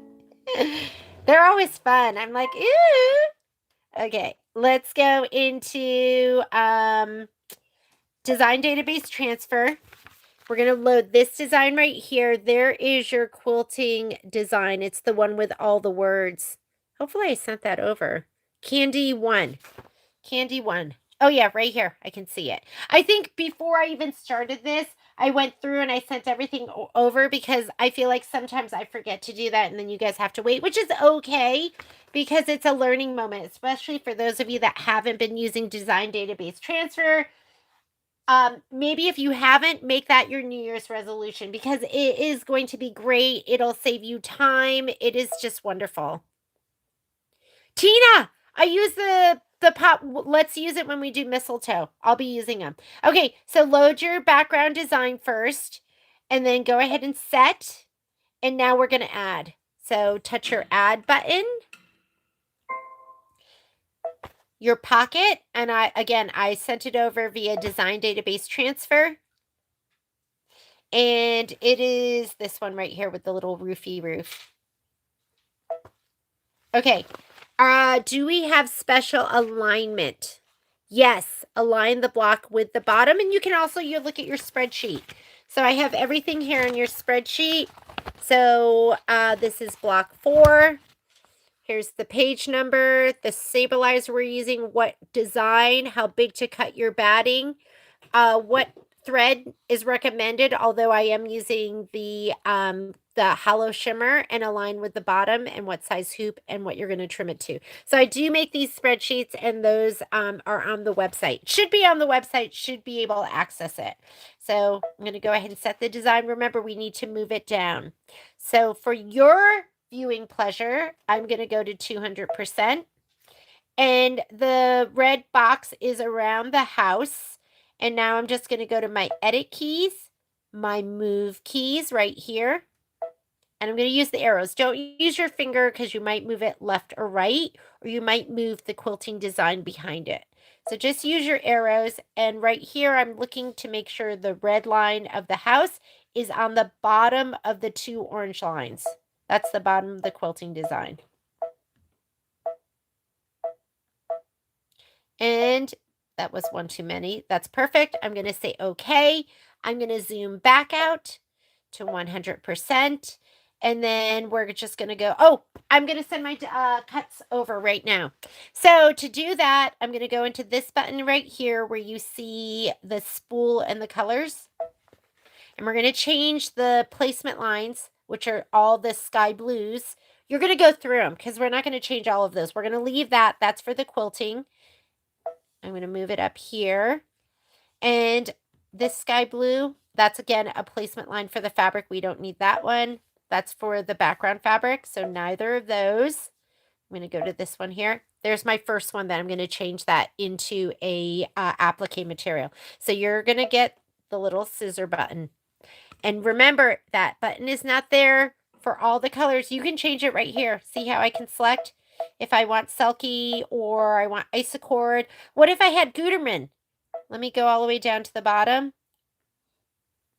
Look, no scissor button, and you're going to be confused. So just make sure that you have, and you can select it right here on some of the machines. Some of the machines you do have to go into your settings, and I'm going to go back to embroidery. And that one is going to have my little scissor button. So I'm going to send that one over. Next, those, I'm going to send those over.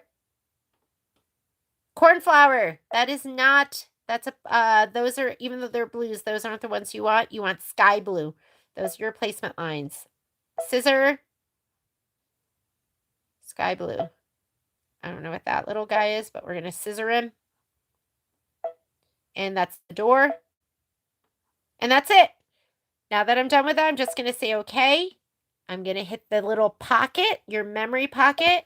And I'm just going to, let me see, make sure my Scan Cut didn't go fall asleep. Ooh, it's asleep.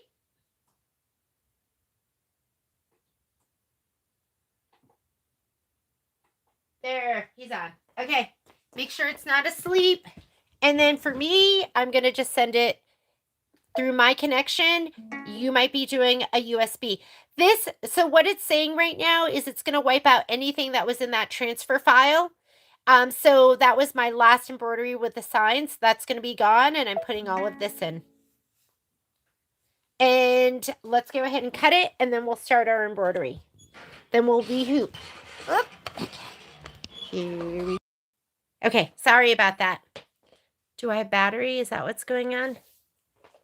Oh my God, and this is unplugged too. Nothing's plugged in. Hang on. Let's plug this in just in case. Let me get my book. Hopefully I cut everything right this time. Okay. I am not bringing it in here. You are if you're doing USB. I'm going to go left and go my connection. I'm going to retrieve from the wireless network.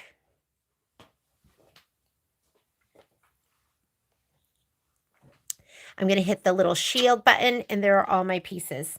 So I'm just going to bring them in. Touch them. Okay. Set. Add. So if they're really big, sometimes if they're big, they won't allow you to bring them all in, and I'll just take them and I'll drag them all on top of each other. These are fine. We'll see if that happens, and I'll show you what I mean. Set, add, set, add, the last one here. Okay, they all fit in there. Now I'm going to just scan my mat so I can place them. Scan the mat. Make sure there's nothing behind here. Like pretzels that I was eating. Oh my God. Have you guys had the Dots pretzels? They're so good. They're like the ones where I go, I play a game with myself. It's called 10 More. And I go, 10 more, Jeannie. And I go, and then I eat this 10 and I go, 10 more. It's not a good game. I'm not good at playing it. I'm a loser with 10 more. Okay, so let's see if I can drag these down. Oops, where's my book? Hang on. 10 more, Jeannie. Okay, I'm not looking at my, I'm not looking at the, if you're asking questions, I don't have it over here, so I can't see it. You know who's good at that? Violet and her dad. They have self-discipline. You know, that's a gift you were given. It's not our fault if we don't have self-discipline. Okay, so this one's the roof right here. Let's see if I can, sometimes it won't. There. I don't know why. I'm going to put it right there. And sometimes it might be hard to see. You can change the background. This is the door. This one right here. Okay, so I'm going to go edit because I need to rotate it. Object edit. That's my rotate. I'm going to rotate it 90 degrees. Let's see if it lets me drag it. Nope. If it doesn't let you, just hit OK until you get to, here's my select. There it is. Here's my move arrows. I really stumble my way through. I'm like, where's that button? I just keep pushing buttons until I find what I need.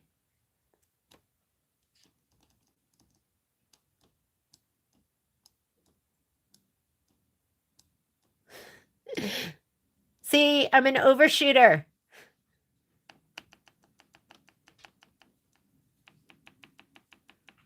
Okay, what's the pink thing? The pink is, like, what's this little guy? That's white. You can't even see, let's do the pink, and then I'm going to change the background so you can see these white pieces. But it looks like the pink is the chimney, I think. Yeah, the pink is the chimney, this guy right here. So I can't get to it because it's not picking it up, so I'm going to use my select.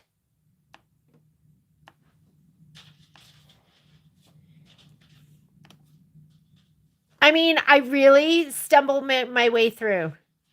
It is that easy. Just try using it. And then you'll be like, oh, that's not that bad. Okay, chimney is done. I can't see any of this. So I need that contrast button, which is in your settings. And it depends on the page you're on. The settings are different depending on the page. There it is. There's the background. So I'm going to change it. I know it's not that one because I can't see it. So I'm going to change it to this one. It's still a little hard to see, but I'm going to make the best of it. So, right? That's the one I was on. Oh, yeah, you can't see it at all there. So I'm going to go back. And it's still hard to see, but we'll just have to figure it out. And I'm going to do a combination of looking at my mat and looking at my screen. So there's my mat. So I know these 3 pieces are right there. 3 Oh, one's, I think, vinyl. So one of them, or you know what? I'm not quite sure what it is. So we're going to take this one down first. That one is the 2 windows. And that should be, is all this fabric the same? It all looks the same. Oh, I'm confused. Because I have 2 longs. And I only have 1 long piece. Maybe the windows are supposed to be next to each other. Okay, let's look at the book.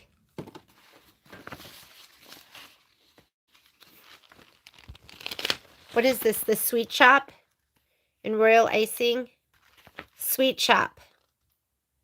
Oh, the square windows, 2 2x12s.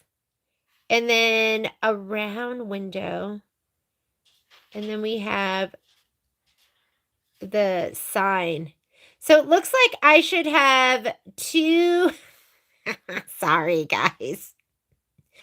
I should have 2 of those. And I didn't put them next to each other. And I should have 1 more round window. And all right, let's figure this out. So you know what I'm going to do is I have to move this. And I'll just cut the round window. I'm going to move this up.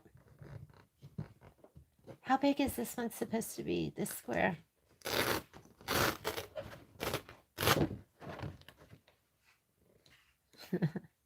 Yeah, I'm not sure if this is right or not. I'm just going to put it on here. Okay, I know that this one, though, is this. And maybe I just won't cut those. Okay, select, move.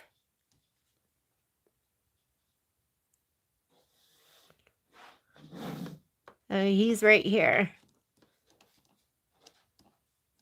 He's hard to see.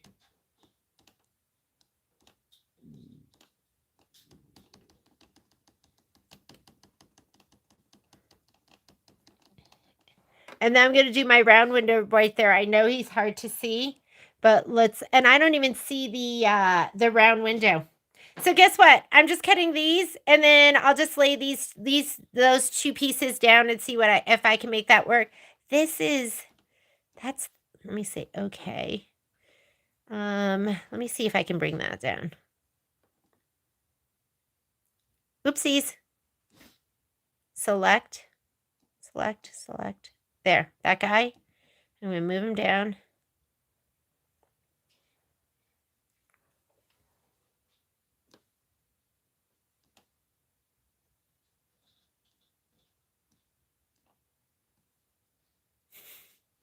Let me move this piece over. I'm going to go for it. See this guy? I'm going to move him over next to it. See if I can get that cut. One here and one here. We'll see if it works. Okay. So I know that this one is on that right piece, and then I move this other one. I'm just going to go by feel. Yeah, it could be a bad idea. All right, let's go with that. Let's try it.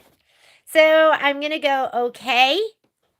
I'm going to do my test cut, and I have some round windows somewhere.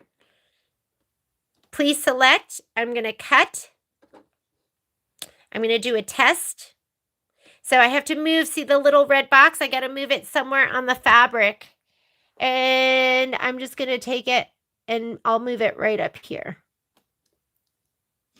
in this corner. That's good. I don't know if you can see that, but he is right in that corner of that piece. And let's go for it. Let's make sure everything's stuck down really well. I'm going to say okay and start. It's going to start off with the test cut. This is me just making it work.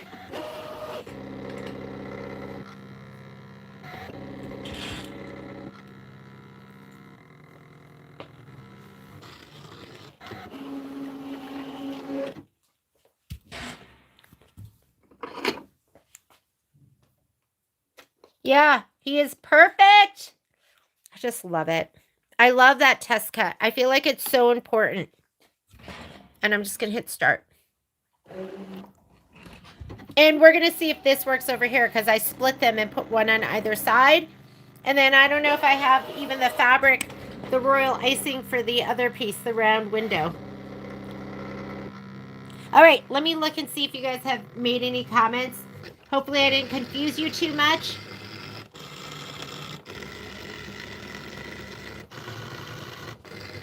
Tina, it is really easy. And then you just make it happen. Make it work. And if you make a mistake, you can be flexible. Oh, that worked. See those two pieces? That was me kind of guessing. I should have taken this and moved it all the way down in the corner because I need a round piece. I'm going to have to figure out where to get that.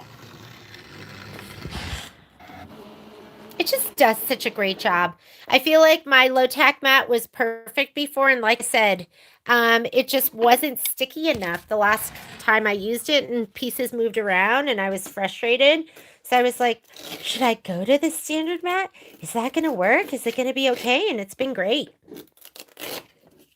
Look at the little chimney. I don't know how big that other window is going to be, but I'm going to have to figure that out because I don't have that piece. I should probably spit out my mat and do this, but why do it the easy way when you can struggle? I got to see if anything will fit on there.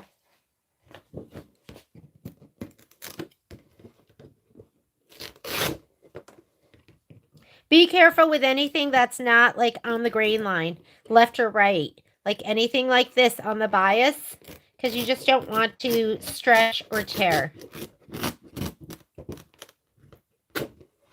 Okay, pieces are ready. Let's go do our embroidery, and I will figure out the window that I didn't have the piece for. Here we go. Back to the machine. That's kind of fun, like, you know, doing it as we go. There's my squeaky arm. How'd you guys do with that? I think that's what a lot... Kim, are you there? Is that what you do? Do you kind of like cut as you go? Like do one and then do the next? Okay, I got to rehoop.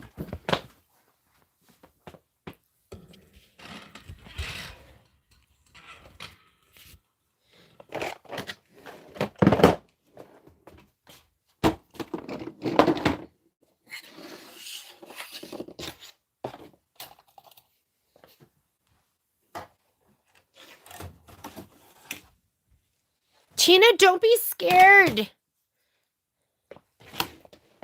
I'm going to come there and make you do it. I'm going to be like, Tina, you get that machine out.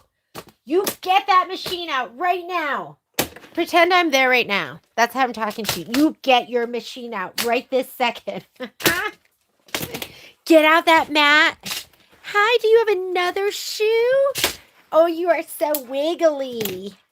Oh, look how wiggly you are. This is, here's Poppy again with the next shoe.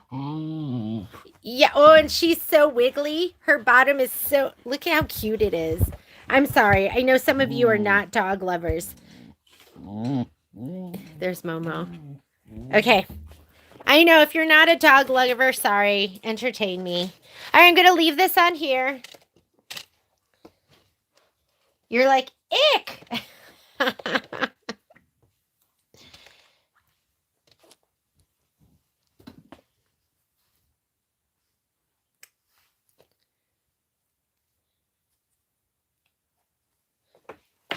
I get it. I get it.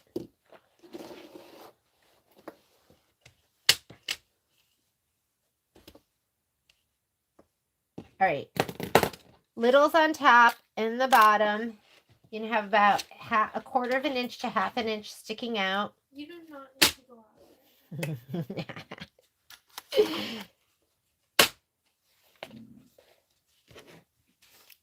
Sissy, look at her. Just let her out. Okay. I call Sissy mean mommy. I'm fun mom. Wait till Violet has kids and grandma comes. She's going to have, I'm sure I'm going to get lectured. I'm totally going to get lectured.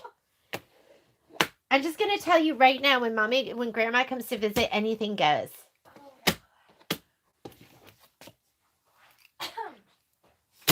Oh, you want to go out there?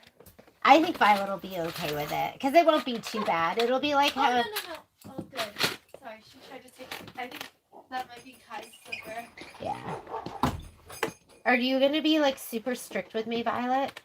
No, maybe. Will I have to be? Maybe. You might have to be. And I'll clip that up and out of the way. Who gets in trouble? Do any of you get in trouble? As a grandma? What is the name of the box that you store your thread in? Oh, okay. So I have thread trays that I use that I absolutely love. And then the box I have, that one is, if I'm like that, I have, because I'm working on, I have thread in there for this project, Mistletoe and Enchanted. And those are from OESD. Those were a hand-me-down. You know when you have friends that hand you stuff? Anna, you out there? Okay. I think we're ready. So let me go ahead. I'm going to touch embroidery. And I'm going to go layout. On this page, they're combined, so I'm going to move them up. I'm totally going to get in trouble. Because Violet has a lot of rules. Violet has boundaries. Okay, here we go. And I'm going to go into this button where I can go forward and backward stitches. I have white in there, and that's not what I want. So I'm going to take that out because you want a color that you can see. You get in trouble as an auntie. I never got in trouble as an auntie, but Bill didn't. Bill was...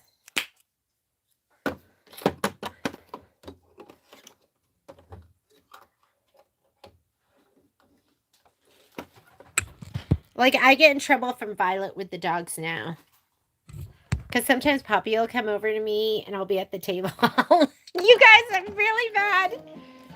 She'll come over and I'll be like, oh, you want to climb on mommy's lap? I feed him from the table. I do, and I didn't do any of this with my other dogs. Nothing. They had to be in their place when we were eating. We didn't give them any.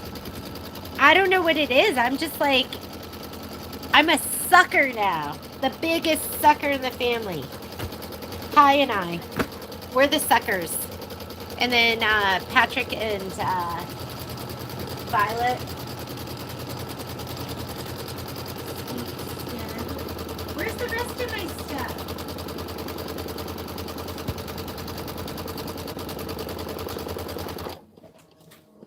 I don't know where my pouch is with the rest. Sweet Stems Grandma's, Cupid, Soda Crush, Sweet Stems Peace Blocks. Why haven't I done those yet? Sorry, I'm just looking for my pouch. Oh, here it is. Got it. Sweet Shop. Okay, because I gave Violet my table, I'm going to just spray these off screen. Or I can do it right here.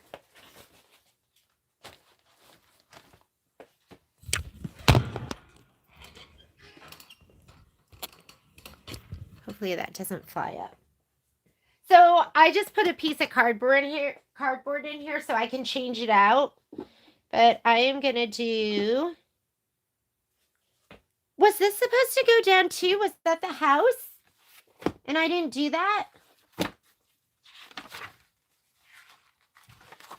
Oh, that's the house. So we're going to trim this. We'll trim this manually. So let's do this first.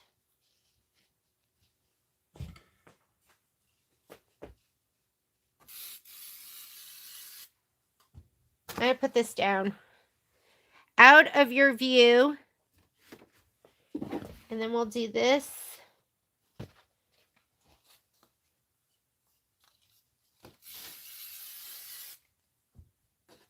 And then I'll do this too. And then I'll have to figure out that round window too. Maybe I'll steal it from something else. All right. What the kids put me through, it's it's payback. That's funny.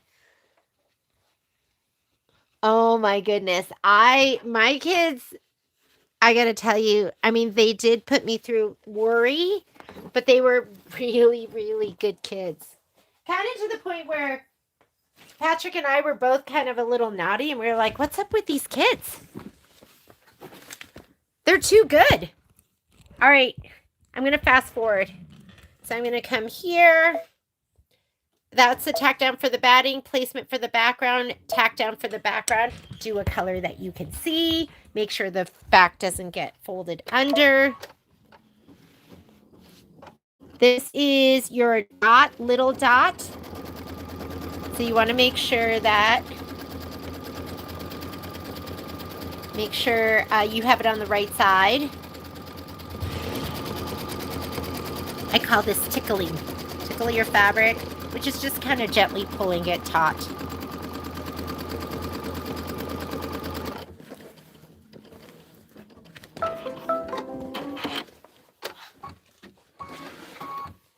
I get in trouble with Patrick sometimes. He gets in trouble with me too.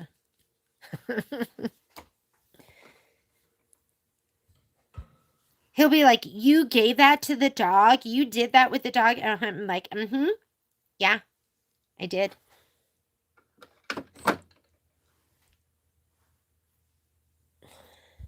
Or he'll be like, don't let the dog do that. I'm like, but Poppy's so curious. She's opportunist. And I don't think she's really a dog. I think she's a child in a fursuit. Okay. This is my high maintenance thread, so I'm going to change my settings really quickly. I'm going to go to 600 stitches per minute. I'm going to take my tension and I'm going to reduce my tension the tiniest bit. I hardly ever touch this button. Before you start playing with these buttons, make sure your machine is threaded correctly. And let's go ahead and stitch this out. This is 9 minutes of stitching. So it didn't even break last time, but I predict I may have 1 or 2 breaks. And if you're expecting it, you're not going to be upset about it.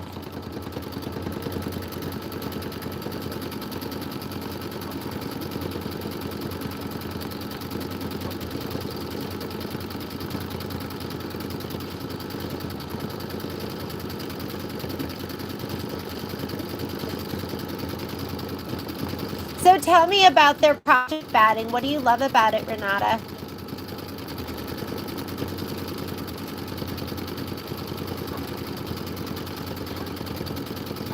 Oh, that's awesome. So it's obvious, Lila, you guys have a great relationship, right? You and your... That's what I'll have to say to you. I won't have to say, well, we'll see. It's going to be Violet that I need to make sure she's okay with it. She gives me looks. She's giving me a look right now. Violet can be, she's so little, but she can be scary.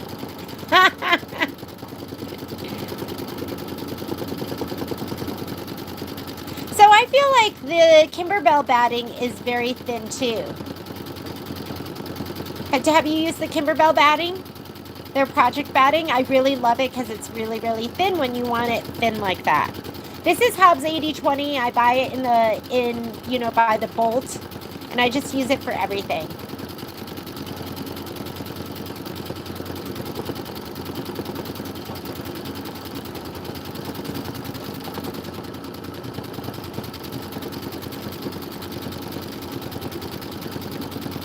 Don't you feel so lucky, Lila? Because not everyone has that.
What time is it, Violet?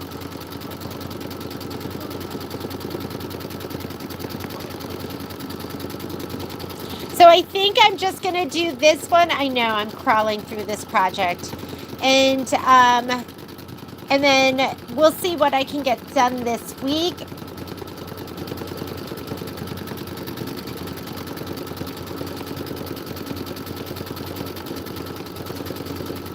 And you guys, you always know if you get through it faster than me, you can just join us for a live feed. So next week, next Monday, so if you're doing the ornament block with me or mistletoe, we're going to get together on Friday and we're going to do the ornament block.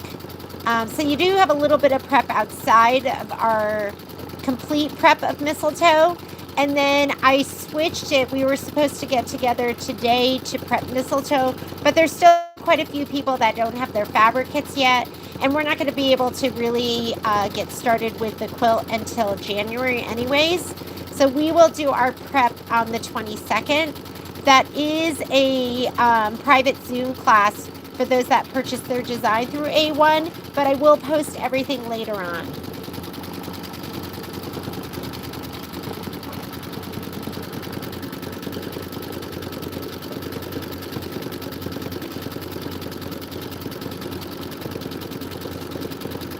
Yeah, I get along great with my mother-in-law, with Patrick's mom. She's wonderful. She loves us. She loves the kids. We're always number one. So what do I have to complain about?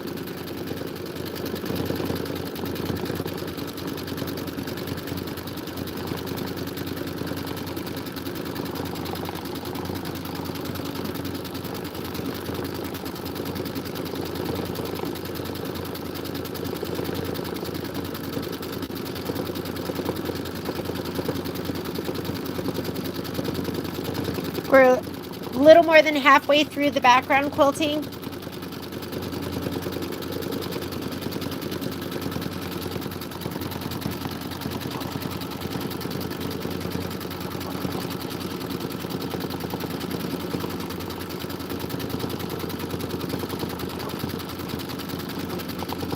It's getting pretty, I can see it kind of twist my thread. So we'll see how long it goes before I have to maybe rethread.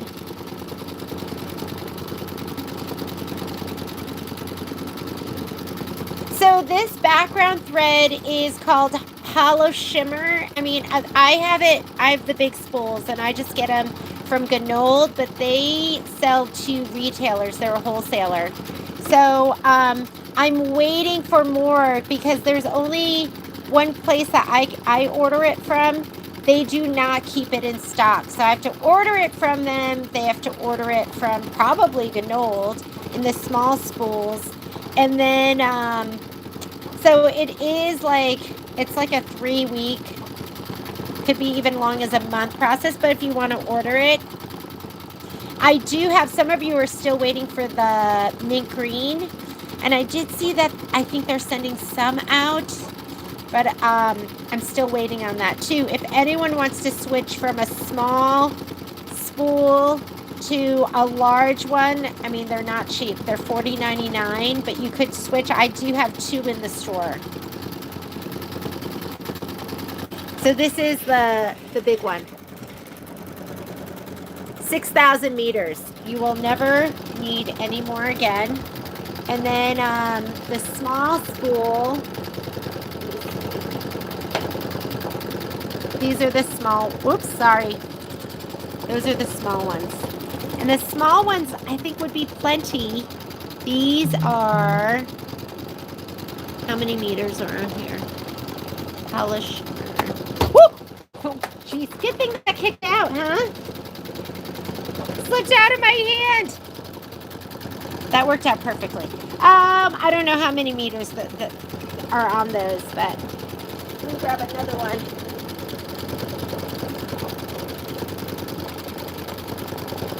Yeah, it doesn't say. I'm guessing like 200 meters or, oh, 225. 225 meters on this.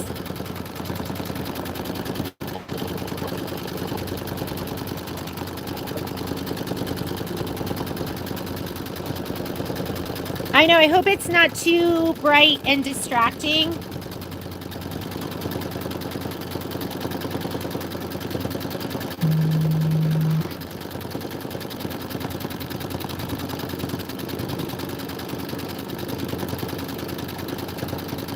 Ooh, we're almost through.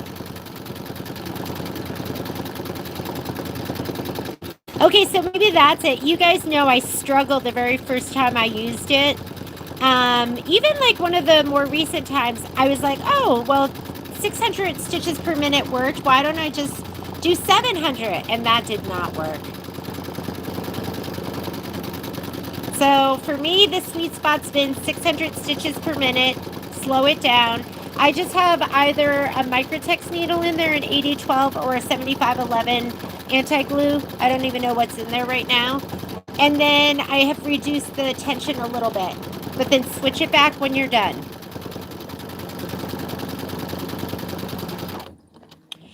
We did it, guys. That's awesome.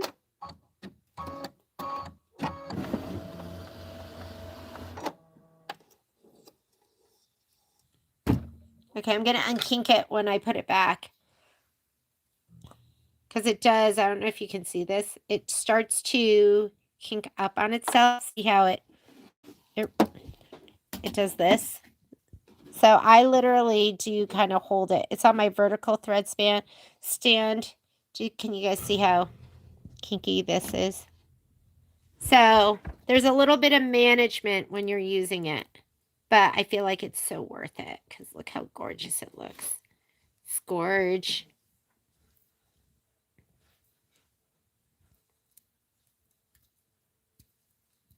Okay. I'm going to go back into my settings. Once you're done, set it back. Settings, I'm going to go back. Full speed for my magnetic frame is 800 stitches per minute. And I'm going to go back to default. Defaults are going to be in the black. Okay? All right. And now we're ready to stitch out. Actually, we need to fast forward. So that's placement line for the background fabric. We've already placed ours tack down. We're going to start right here. That's going to be a placement stitch for the house, which I didn't cut. Yeah, I missed that one. I totally missed it. That's a, whoop. How about some thread? Thread helps when you're sewing. Bobbin and top thread. Let me see what color it's asking for. It is asking for white. The background basting, no. Stitch the building placement line. Building placement line is F, which I think is smoke. Yeah, so go get your smoke thread. That's going to be your light gray. And I don't know where mine is. Poppy was biting at my thread. So let's see if it's on the ground. Where is it? There it is. Smoke.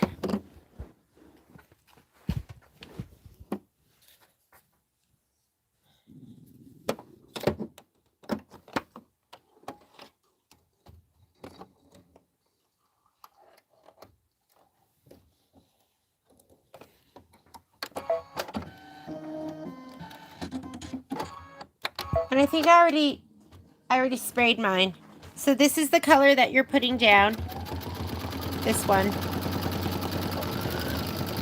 And we're going to do a combination of Scanning Cut and regular applique. That's kind of fun. You can do both. That's when your instructor misses a placement line. Then you do both. Okay, I'm going to lay this down. Do your tack down. Do they want that in the same color? Yes. And then have your snips ready to go. Whoops. I would, if this was a placement line, I wouldn't go back. But this is a tack down, so you want it. So to go back to the beginning of that, this will go to the next color. This will go to the beginning of the color you're on. How do I get to that screen? That's where I go to that button where it goes forward and backward stitches.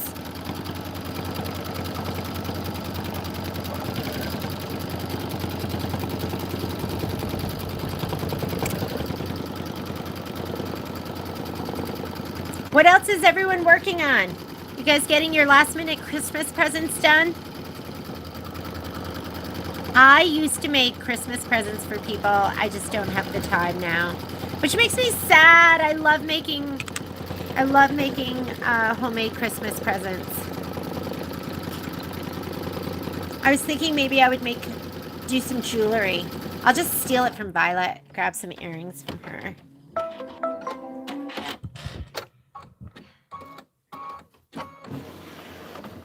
Okay, trim away.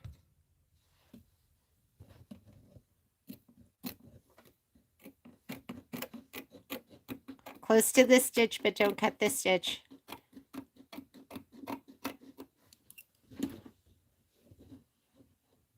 Whoop.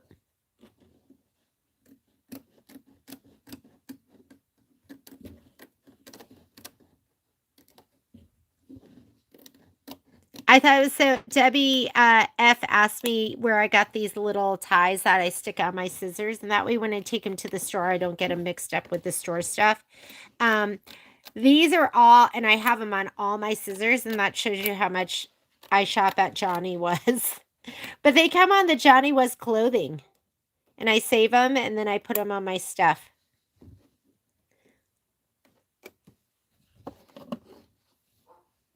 They had a big sale. I think they were doing, what were they doing? Were they doing 40%? I only buy on sale because it's so expensive. All right, house is down. Next step. Looks like it wants you to leave the smoking. You're going to do the satin outline. So my hoop's on, I'm threaded. Let's go.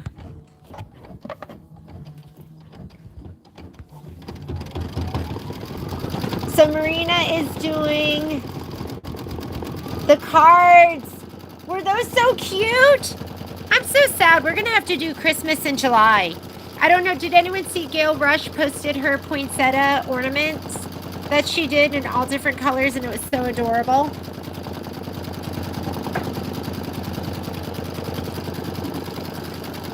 Violet, sew for us. Violet, don't go to school. The world has enough lawyers. Work at A1 Vacuum and Sewing. She's shaking her head no.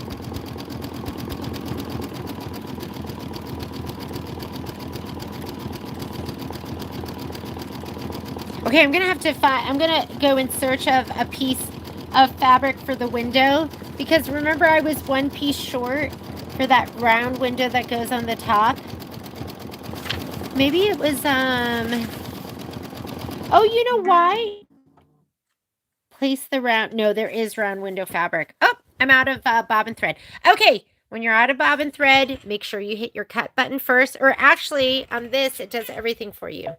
So you just hit that. Carriage is going to move, and it cuts for you. And then it's going to move. We are out of Philtech bobbins. I probably have half a box left. These were my favorites. They really were my all-time favorites, the Philtech. But they have discontinued the Philtech Clear Glide and Clear Quilt, which is very sad. So I'll use what I have. And I've been using the dime ones too, which I love. So if you're trying to figure out what you're going to do next, give the dime ones a shot. We sell them in like the tubes of, I think it's 27, which is kind of random, right? Why not just make it 30? Maybe it is 30. Maybe I'm making that up in my head. And then we also sell them in like a little jar too. So you could try it out and see how you like them. I prefer the 60 weight. They also sell a 70 weight, but to me that's a little too slick and thin. They're silky. I don't like the silky. All right, I am going to go back 10 stitches. So I'm already in the screen. If you're not in that screen, how do you get there? It's this button right here where you go forward and backward stitches. Just touch that. I'm going to go back 10. Just to have your threads overlap. Told him A1, please. Tina. We have a lot of people get gift cards at A1.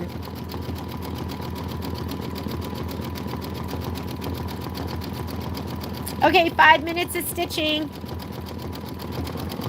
And that's all I'm going to get to today. I'm sorry.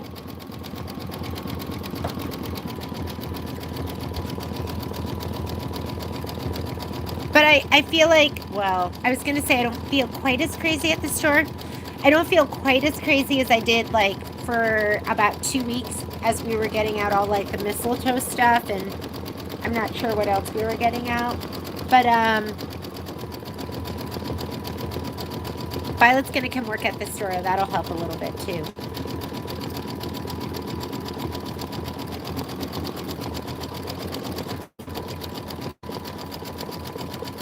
Okay, next, after you do this,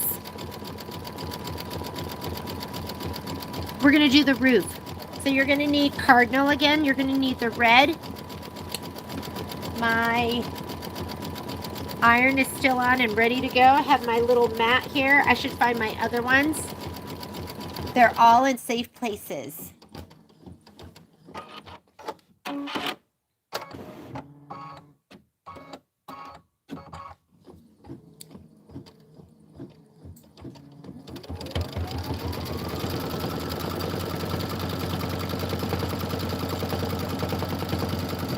I know, Betty, you did your Christmas shopping for you. I wanted to get some jewelry. And then I was like, Patrick, I'm going to order this. He was like, okay. And then I didn't order it because do I really need anything? No. And then they had another sale and I was like, I'm going to order this, Patrick. And he goes, okay, but I mean, do you really need it? Like, you already have a lot of jewelry. And I was like, shut up. No, I'm just kidding. I didn't say that. But in my head, that's what I was thinking. Shut up. And then I didn't order it. Because he's right. I don't need it. I don't need anything.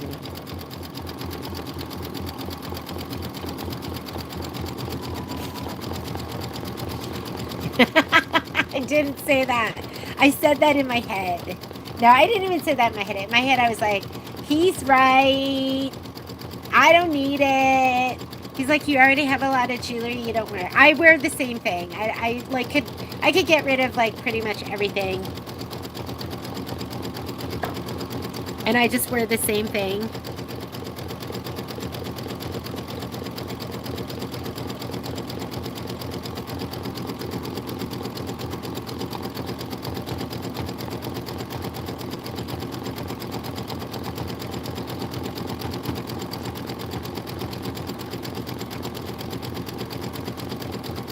Oh, yay, Betty! Hopefully we got it right.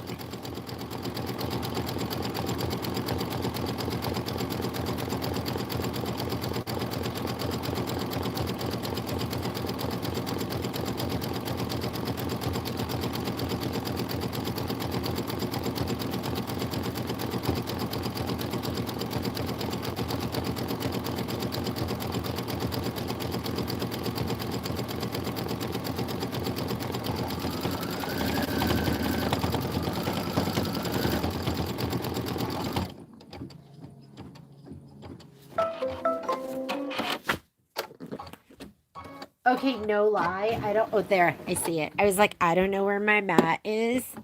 Don't forget, don't steam with those mats.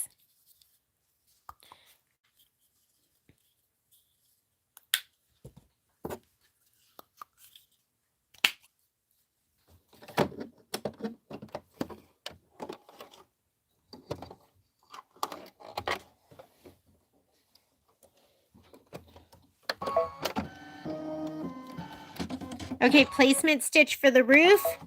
And then I'm going to get my hearty heart. Where's my heart?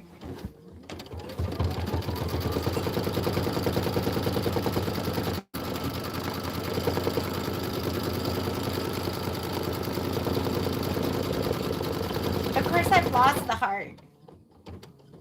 I didn't hang it back up where it goes.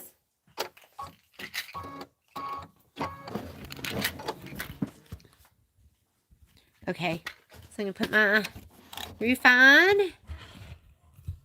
Slide this under. Feel for it. Make sure it's there. I'll put these down. These are the other, you can get the bobbins like this too.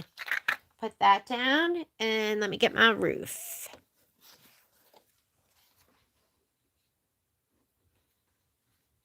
Oh my God. I love this fabric. It's like Harlequin and it is cute. So it's new. I think it's in turquoise. What colors do they have it in? Turquoise and this red and pink.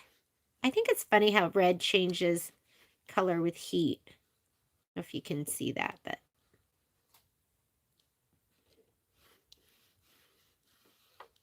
All right.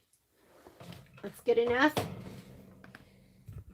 Remove this, and we are done. Let's go ahead and slide it back on.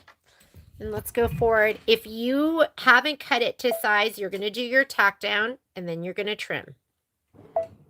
Okay, does want us to do the satin stitch, so I'm going to go ahead and do the satin stitch. Can you believe I should, like, knock on wood? I've been remembering to slide my mat out. I can't believe it. I kept forgetting it, Violet. I'd be like, okay, don't forget to pull your mat out. And then I wouldn't pull it out and I'd stitch it down. I'd be like, why does it look weird? Why does it sound weird? And everyone on the live would be like, your mat, pull out your mat. Aw, Tina, thank you. Hopefully we get you everything you need. So, excuse me.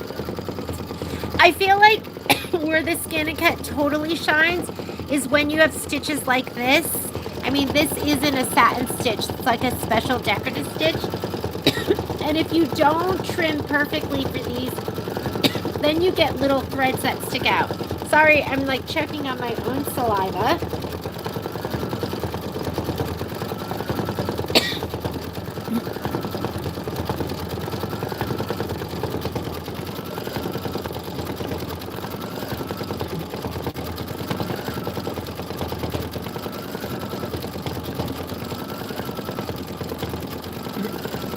Look how great that background quilting looks too. With that. It's just a little more, I don't know, it's a little more shimmer than just metallic thread. I'll order it and then we'll have like, we'll do like a little bundle. I've just been waiting.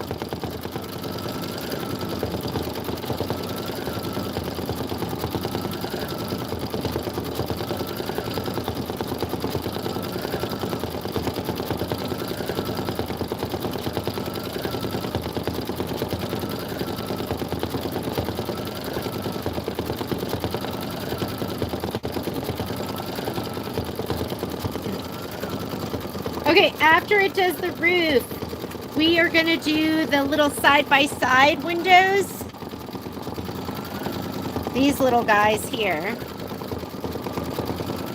And I still haven't looked for another piece of fabric.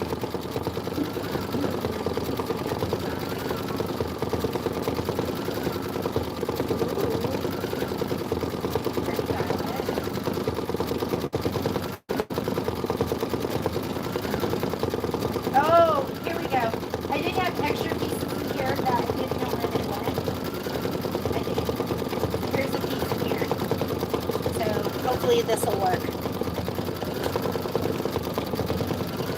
Let me see.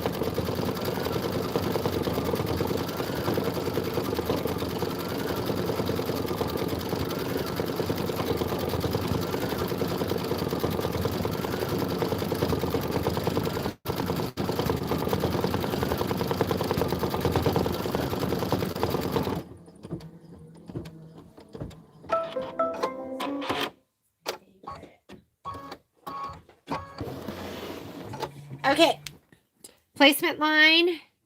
Oh no, this is the applique material. Yeah, it's not blue on my screen anymore. All right, you need Lagoon. Lagoon. That's the color we're doing next. It's this gorgeous, like, teal. I don't know. What do you call this? This gorgeous lagoon color.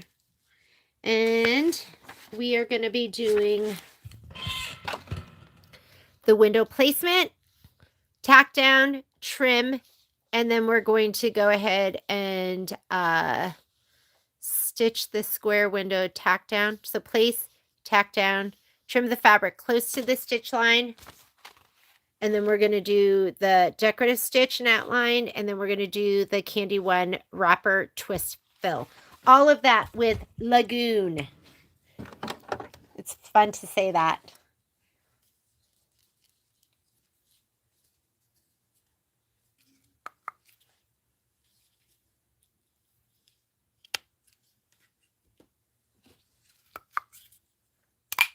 There's something about red with Lagoon that looks so good. Sorry, I just can't stop saying it like that. Violet, what are we going to have for lunch? I don't know. Looks like a little bit. Mom make masubi.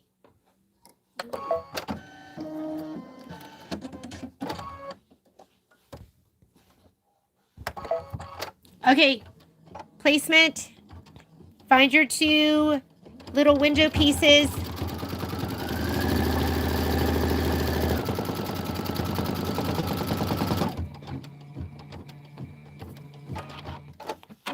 Mat and reminder piece.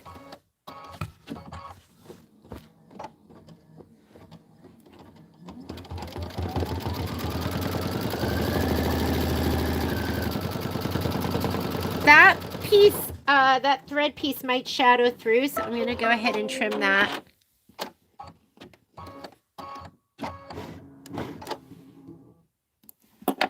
Even though you have the SF101 and the heat and bond light on there, it still might shadow through. I'm going to bring this forward. I'm going to put these on. I'm going to get my Matty mat, slide it under. Feel for it. Make sure it's there. Last thing you want to do is melt your machine. That would be awful, right? Okay, that's my reminder to take it off. And here I go. I don't know where my holder downer is.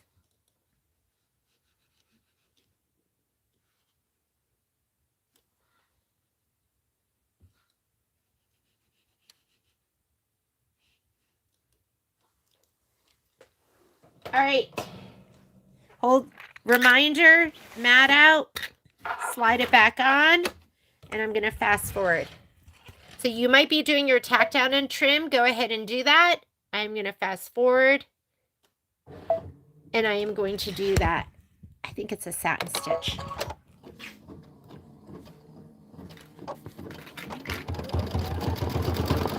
Oh, it's a decorative stitch. It's the decorative outline. And then we're going to do the Candy One wrapper twist, and then you're going to use Pale Mist. Looks so good. We're 20 minutes in. We still have 26 minutes of stitching for this block. These are a little more stitch intensive.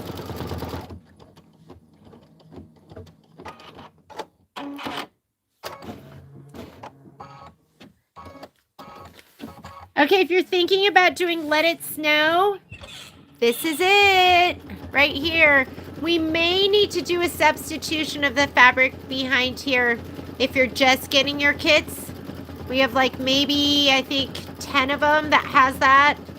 And then we're just having trouble getting fabric like this. Who knows when we'll get this. But we've changed out with other pretty fabric. We found the most amazing snow fabric that looks just like the Kimberbell one. Maybe even more beautiful.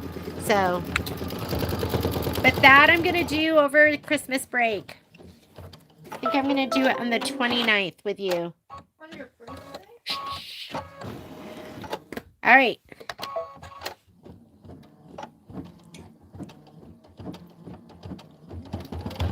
Violet, you know I don't like celebrating. I don't like talking about it. Somebody won't even be here. Sorry. Okay, these are the candy wrapper ends. Candy wrapper. So I did have this ready to go. I just forgot. I missed that there were 2. That's why I didn't have it. But it's okay, I found it. Pale mist next. Get your pale mist. Oh my god, this is so cute. I love letter writing toss. Like when it's a little toss of letters or words. So cute. All right, this is so cute. If you haven't gotten it, get it. We sold out of the box kits. We're selling the kits that we have in the store, but we have a bunch of them. So go ahead and order your stuff. We'll be shipping tomorrow.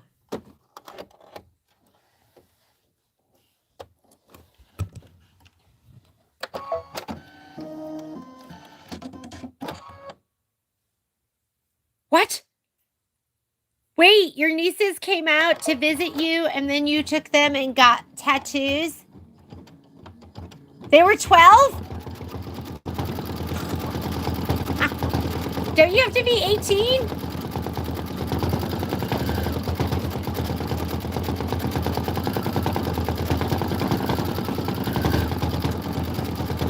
I think we were still doing like glitter tattoos at 12.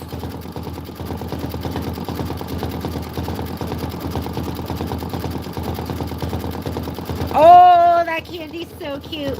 Okay, then you're gonna put in your cardinal, your red, and we're gonna do the candy in the other window.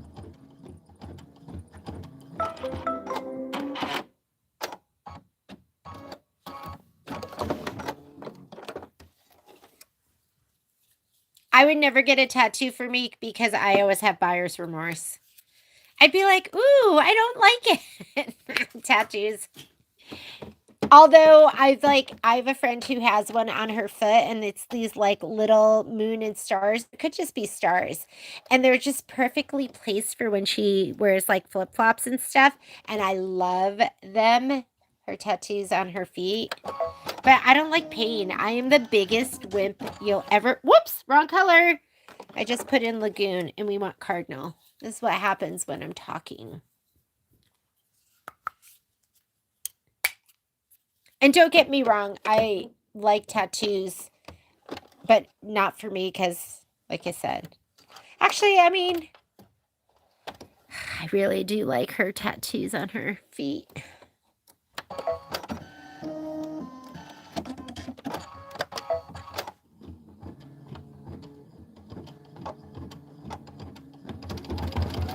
Do you know in Japan, if you have tattoos, I don't think you're allowed in the onsen.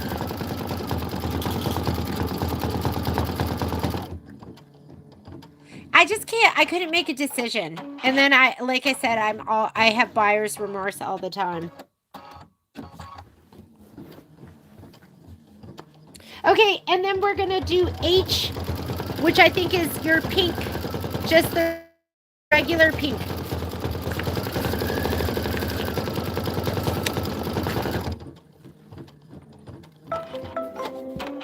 I mean, I want like another piercing, but I can't even do that because I'm scared of the pain. I want them right here. Where? Right here on that chunky. You want that one? Yes. That's supposed to hurt. I know. Also, I can't. If you put it, you can't put it in like earbuds, really. Oh, yeah. I couldn't. Or up here on the very top of the ear. So yeah, the little top of the ear. you should do that one. I can't do it because it's going to hurt. I'm a big wimp.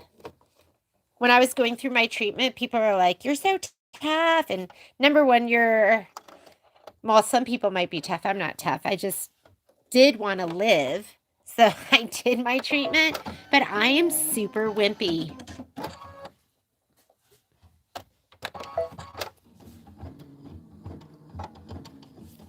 I bet they're beautiful, Renata. Ooh, does this make you want candy? This makes me want candy. Okay, now after we do this, we're gonna put the vinyl pieces, and I'm so mad that I didn't, I'm gonna look in my bag. Maybe I put it in my bag.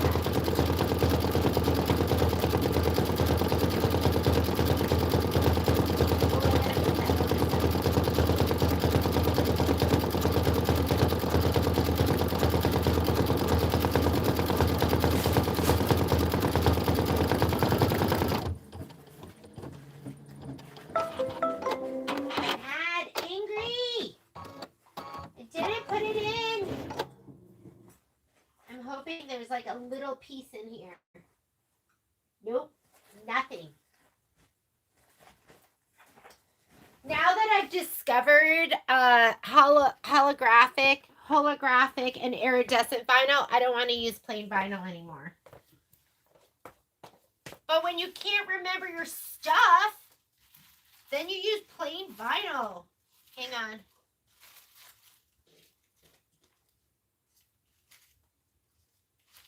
How about this?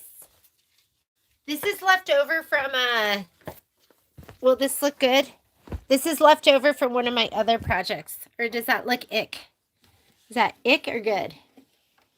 That might be ick, huh? Okay, we'll just do clear vinyl. Boring. Here we go.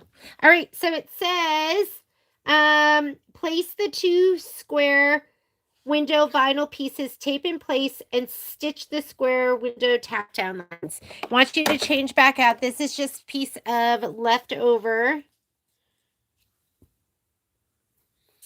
vinyl that, even when I get new pieces of vinyl, I always use my old icky pieces first. Okay, I'm putting it in my email, bring home, so because I think there's vinyl on some more. I'm going to bring home some of that iridescent vinyl. I like the one that I used in Enchanted. It was so cute on the skates. It was like adorable. And I think this is trim as desired, which means you want to be about 1/8 of an inch around. So I might place this so I don't have to trim it on all sides. Just gonna, and I'm gonna hold it, because once it starts stitching down, it's rigid. It is not gonna move. Okay. Oh, look at the thread in there. Oh shoot. Hang on. Okay, I didn't check. There's a thread in there. I need to get it out. We're gonna have to do some, let's see if I can even get it.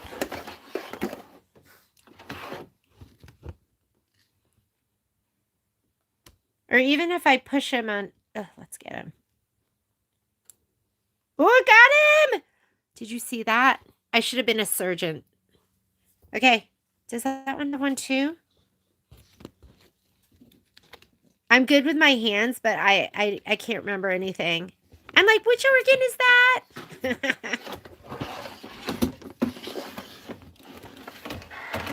Horrible memory. Here we go. I'm going to go back. Let's just go back 2 stitches. I don't want it to be too lumpy on top of that. Okay, make sure that you trim any of those threads.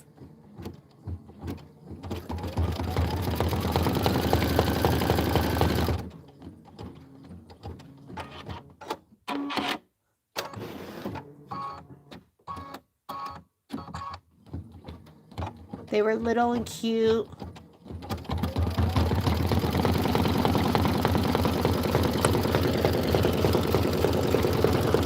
Did you have so much fun with them visiting, Miss Karen?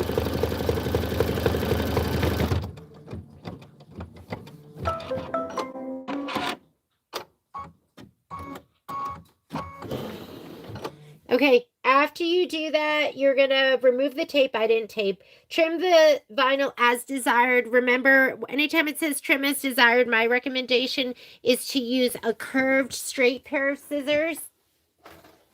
Karen, you're obviously the cool aunt.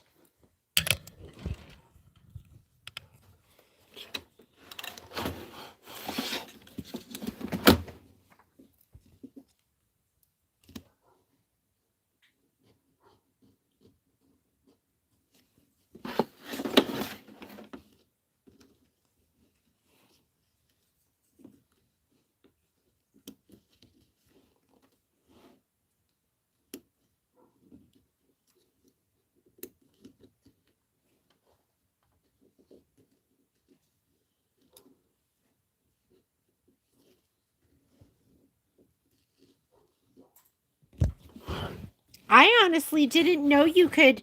I thought you had to be 18. I didn't know you could. You have, like, credit card and So how and you can be what's the youngest you can be to go get a tattoo? I like rounded edges here. Hang on.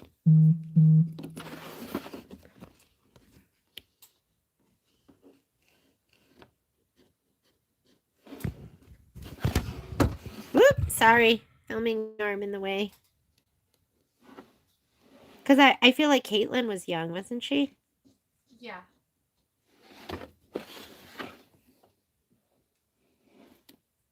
Violet, should we go get something together, you and me?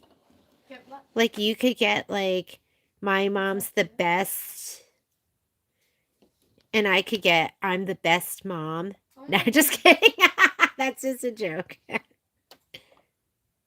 I would get JM plus PM forever.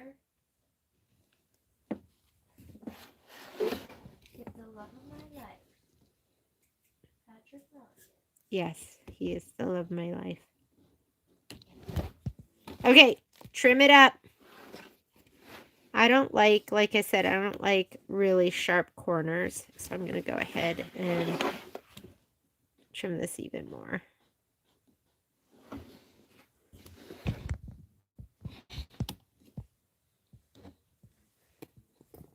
All right, let me slide it back in. If you have another embroidery, make sure it doesn't flip underneath. And what are we on next? Okay, so it is going to do the placement stitch inside of the roof, and it wants you to do that in, you're going to leave it in Lagoon. So same color. Hang on. Is it that low? Oh yeah, I thought it was in the roof. It is not. This is where it goes.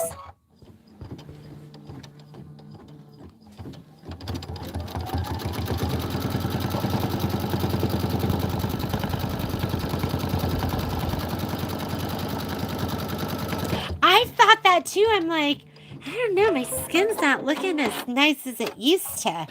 So I'd want a small one somewhere.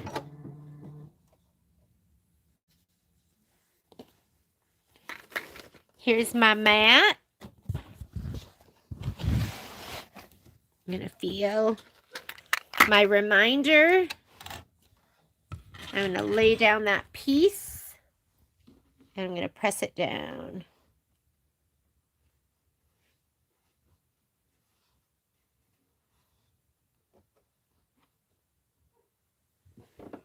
What's Momo doing? Oh. Maybe Poppy's being bad and sure it's handled. Oh, watch out. Don't touch the vinyl. I think I might have touched mine a little bit. Okay. When it's hot, it just doesn't take long.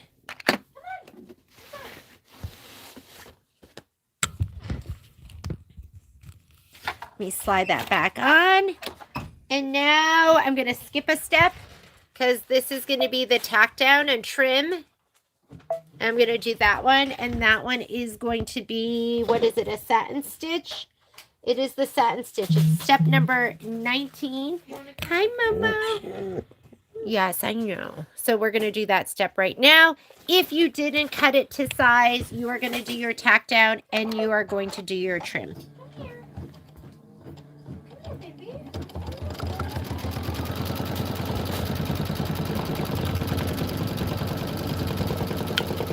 It's fun being an auntie, isn't it? Hi. Hi, Momo. He has such a deep voice. So, my dogs attack the vacuum, and Poppy has this when she's attacking the vacuum, her bark, it is the cutest. It's the only time she has that specific bark. She has a specific, I'm attacking the vacuum bark. Momo just barks at it, and like Poppy like bites it and attacks it. And I shouldn't let her, but it's so cute. It's so cute. See, that's going to be me as a grandma. I'm going to be like, I shouldn't let them, but they're so cute.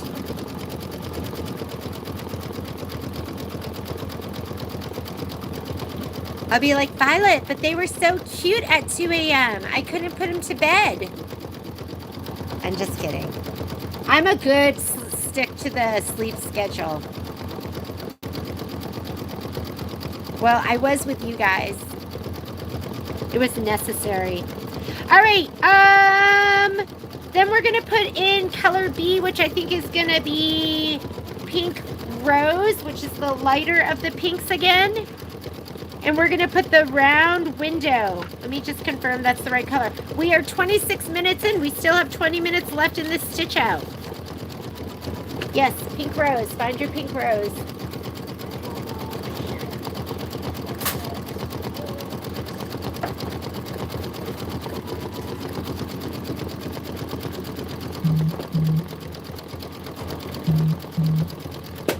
We got Momo during the pandemic, and so Violet was really Momo's mommy. She pretty much raised him because we were working, and she was very good. She ruled with an iron fist.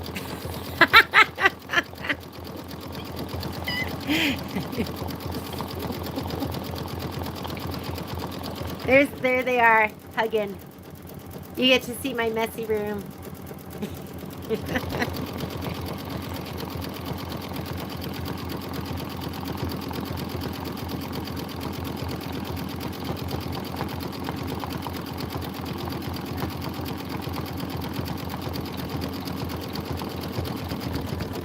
Oh, that's a cute nickname, Renata. She's the queen. That looks really funny. Oh, the boy's back. I don't even know. Okay, next color. We are going to do the placement line. Sorry, barking dogs. Kids are in the house.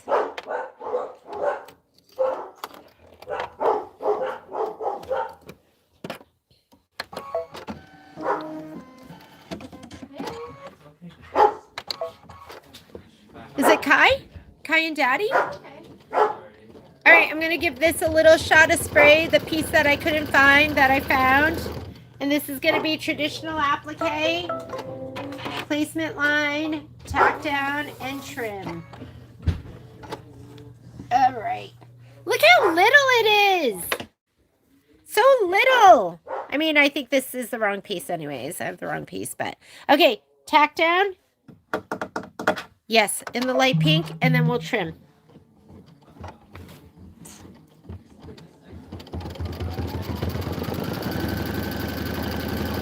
Tell my manservant that I would like some lunch, please.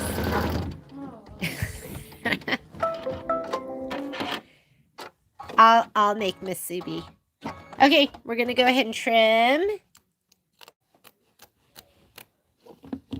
And like I said, if you can teach yourself to trim with both hands, then you don't have to take this out of the hoop. And I feel like snips are an easy way to start because you're just pinching. I mean, it's easy to pinch. You can pinch with both. I can pinch Patrick with both hands. So you can pinch your snips with both. You guys must think I'm so mean to Patrick. I'm so nice to Patrick. Okay. Now, trim the fabric close to the stitch line. Make sure there's no thread sticking out. Stitch the window, decorative outline. Go ahead and just start again. And then you're going to get your vinyl. Where's my vinyl? Here it is.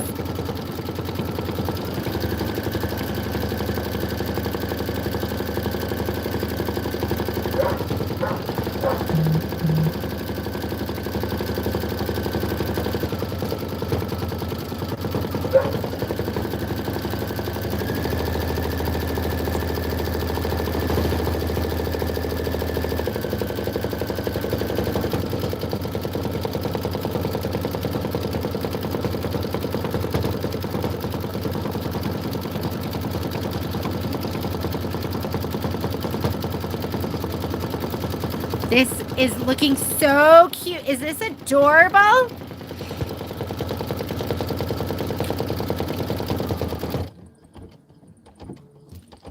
Okay, get your vinyl. Here's my vinyl scrap, which would look so much cuter if it was iridescent. Stitch it down. I have a link on there for the vinyl that I got that I love. And then we're going to trim. Trim as desired.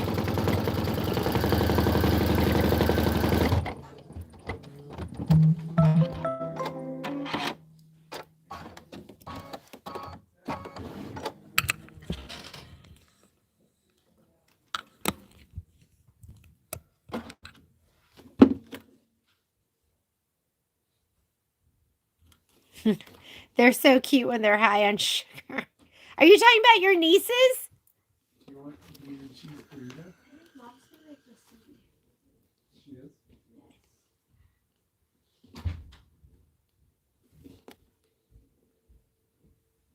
Just around the edge.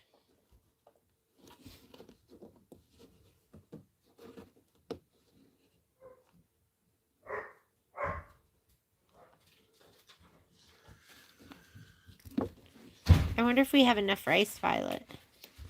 Ooh, because if we don't, I think we do. I'll have to look. I have. I was the only one that ate it last night, me and Kai. Okay. So cute. All right. Now you're going to just hit start and do the top of the chimney fill. Stitch the chimney top fill right here. So we're doing that right now. Turn the page. We are now on page 26. You're going to leave pink rose in, placement line, tack down, trim, and then satin stitch outline. Okay, placement line. Get your little chimney. There he is, so cute. He's a little itty bitty.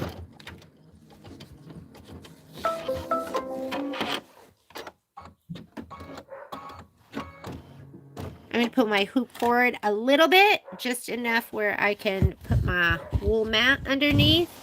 I'm going to feel and make sure he's there, and he is. I'm going to put my chimney down. Where's my spatula? I love that set of 4 because good luck knowing where at least one of them is for me.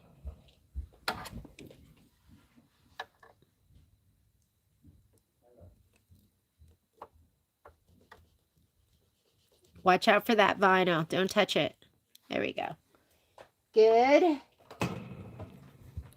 Pull the mat out. Ooh, I didn't even have a reminder on there and I remembered. Okay. And then if you didn't cut it, pre-cut it, you're going to do your tack down and trim right now. And I'm just going to go ahead and hit start. And it is going to do my satin outline. And then we're going to leave the pink rose in there to do the awnings that are going to go right here. We're getting close. 29 minutes in.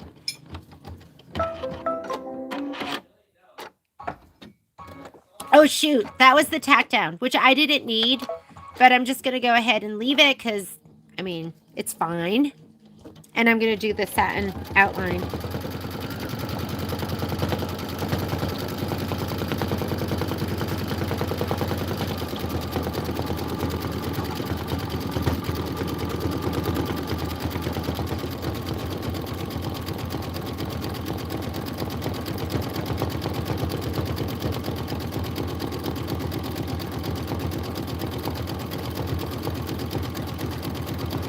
So we're going to do this outline, then we'll do the awning stripe 1 fill. Then you'll do the red. So let's walk through our next couple of steps. So right now we're doing this step, which is the chimney satin stitch. Then we're going to do the awning fill here and here. Do those have hearts in them? They totally have hearts in them. So cute. Is that just me imagining it? Okay, and then we're going to do the red. So the pink, the light pink, the red, and then you're going to stitch the eyelet detail. That's probably going to be for the lights. Are there lights in this? I never do the lights because I put the lights in and then I leave them on once and then they're dead. And I have to replace them. So I'll do rhinestones for sure. 4-minute stitch out right now.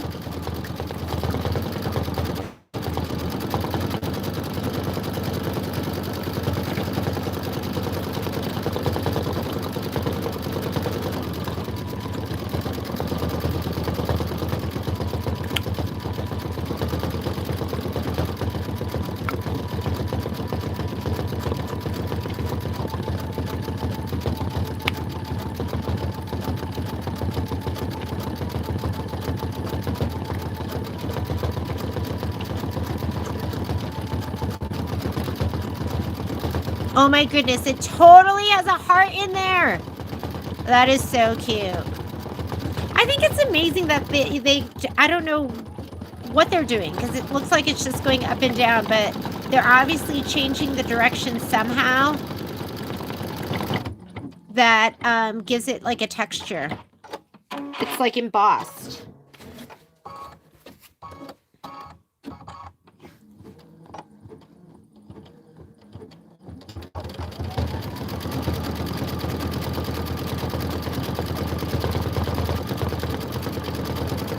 So we're going to do the red. If ever you're stitching something and it's high contrast with your white bobbin thread and everything looks great and then all of a sudden you're seeing that white, it could just be the pin dot from the needle and the high contrast.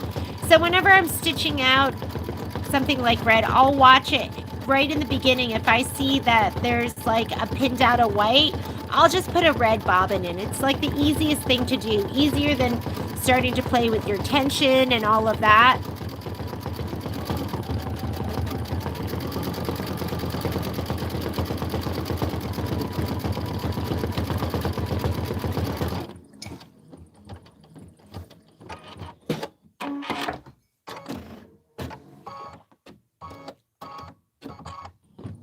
What do we have left? So I think we'll have 3 blocks left. And maybe, I mean, it'd be great if I could get something done. But maybe I'm going to get at least one done this week. So we have Soda Crush,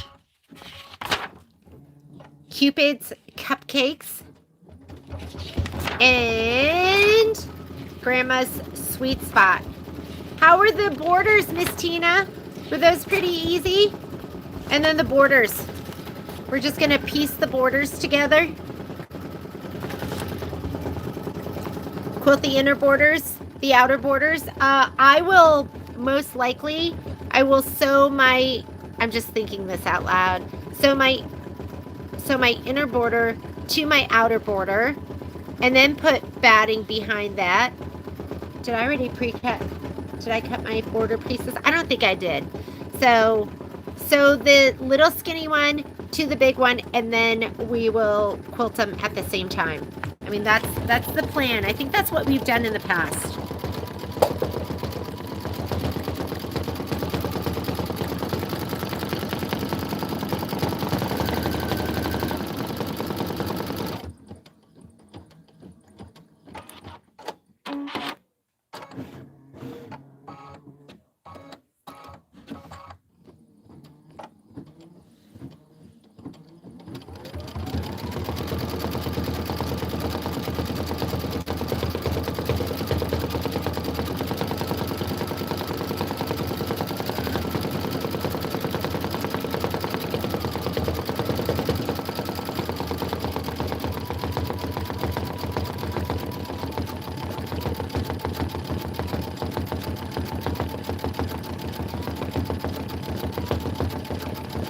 Is that what did you do it that way, Tina? Did you sew inner border to outer border? And then I'm going to have to figure out, well, I'm going to have to noodle on it.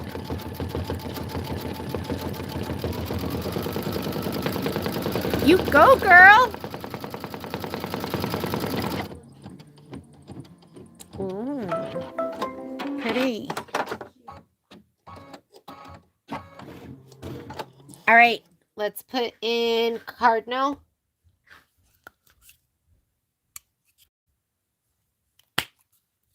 I'm hoping I get shipping confirmation. It tells me all of my stuff has been sent out. Yeah, I was watching our speeds and it's like, They call this dark fuchsia. So maybe this is like a pinkish red. Looks pretty red to me.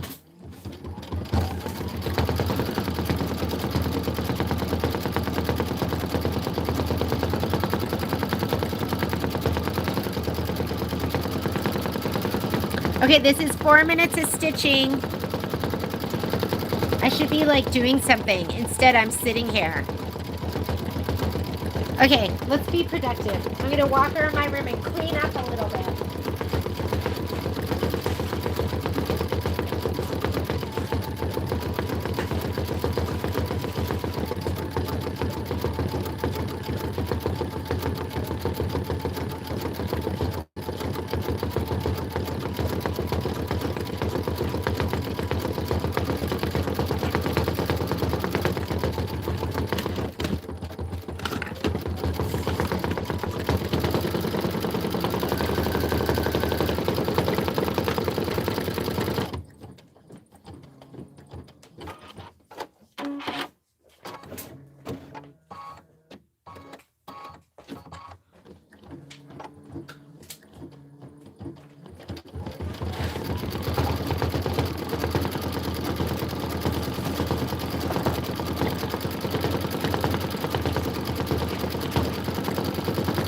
Yeah, why was I just sitting there? My room's a mess.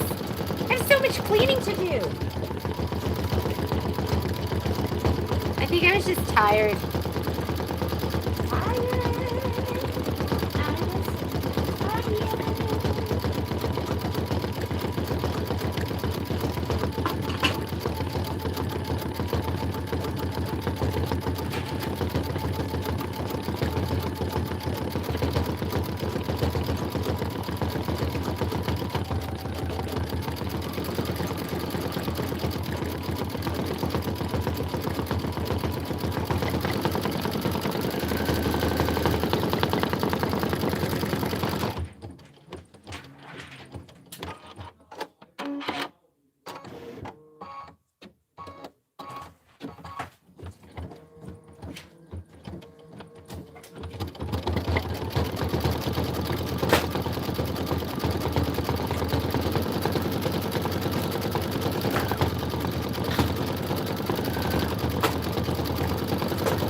I was sitting around here like I didn't have a care in the world.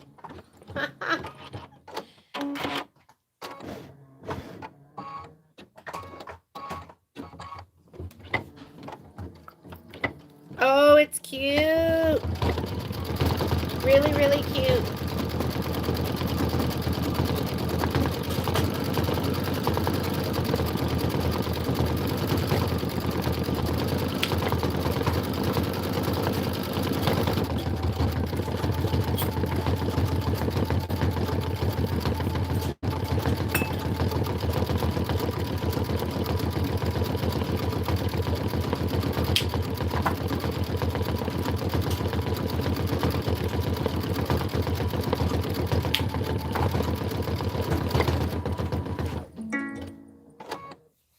Something didn't like something. Check and rethread. So don't freak out about that. Whenever, like, when my machine tells me to check and rethread, first thing I do is I follow my thread path back and I go, okay, is it getting stuck anywhere? And this just had like a little ick here. And then you have to consider this is going through the vinyl, this is going through heavy stitching. So you got to think about what you're stitching. Might be time for a needle change. Could be having a, I mean, there could be something on your bobbin case. If you ever get a needle strike on your bobbin case, you might go, why would that make my upper thread break? But your take-up lever, that little metal guy in here, that's your take-up lever, that guy, he sends a loop of thread into the bobbin area. So your upper thread goes into the bobbin area, the take-up lever goes back up again and pulls it into a stitch. So, and you might not know that. I didn't know that. I was like, really? So when it comes around in the bobbin, if your bobbin has a needle strike and it's rough, that thread can come around, get broken off when it goes back up again. Okay, go ahead and hit start. It's going to do your little eyelet, your eyelet stitch out.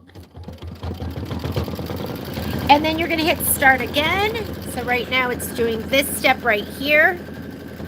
Then it's going to stitch out Valentine's Sweet Shop, and then it's going to do the little heart detail, which I always go, why didn't it just do it all in one? But I guess it's good if you want to change your color out.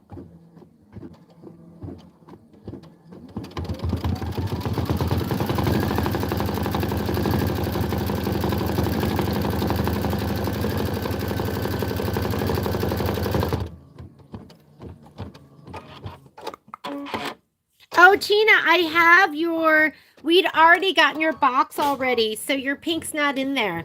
But I have a big cone of the pink for you.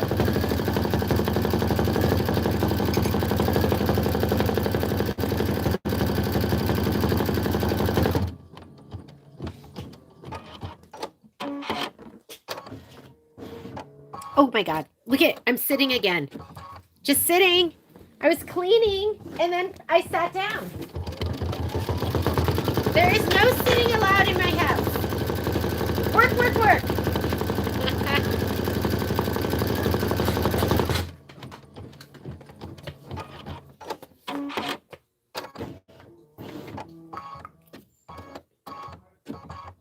Sometimes at this store, and I'm only kidding with the gals, but I'll be like, no walking today, only running. It's just a joke.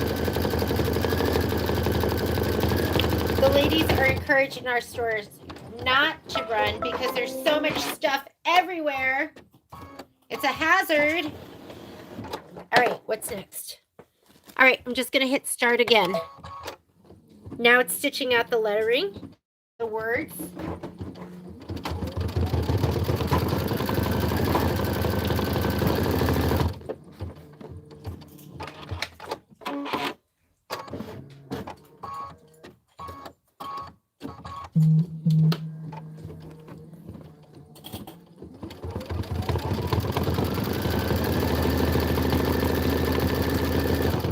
I will work on a spreadsheet for Let It Snow. I don't have one for you yet.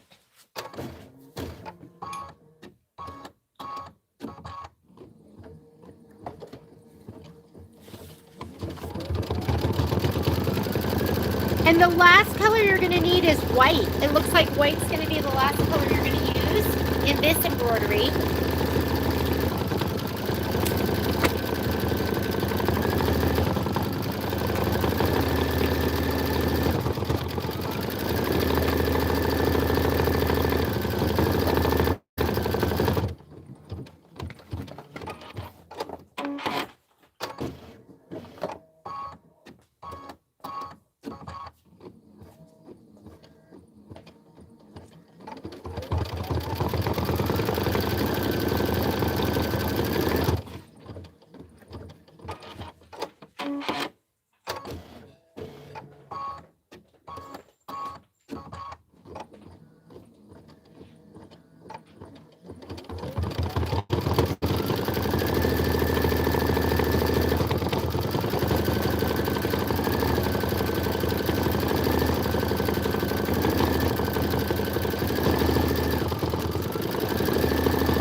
just trying to clean. Okay, and just hit start one more time. It's going to do the little heart detail on the very top. And then we're going to put our white in. The only thing we have left to do is to put the door on.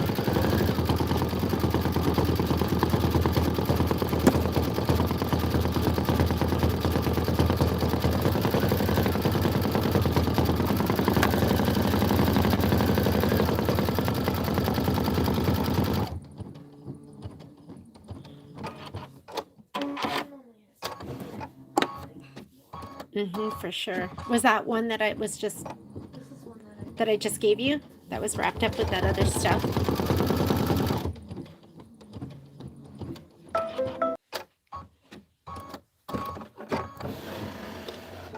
All right, let's put in our white thread, and you're going to stitch the door placement line, then do your tack down, your trim. This one is one of the ones that I've already pre-cut. This was kind of good because we did a combination of scan and cut, and it is really, really fast. If you prep your fabric and stuff while you're stitching out, and then you can just send it over. Nice and easy. Okay, placement line.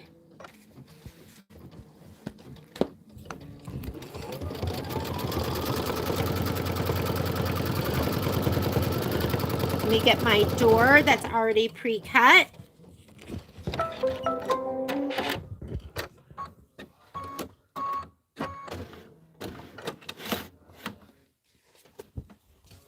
Pop my little mat under.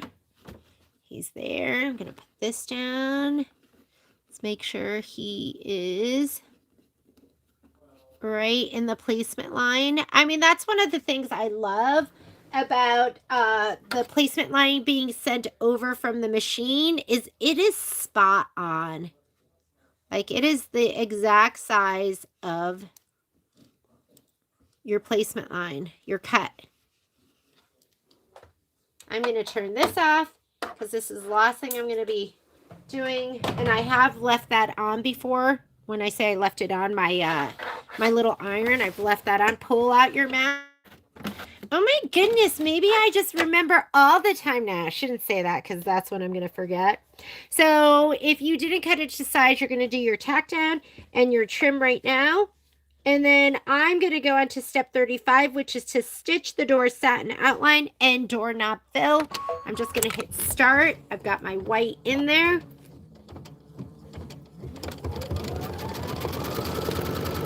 Oh, well, that's the tack down, which I didn't need to do. Let me just hit my cut button.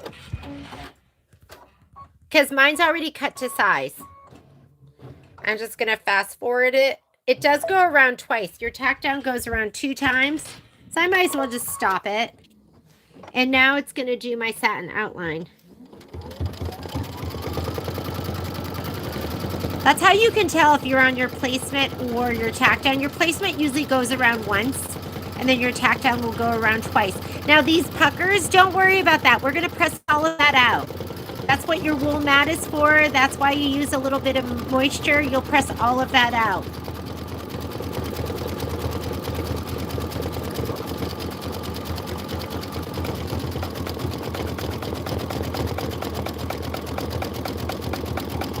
How's everyone doing?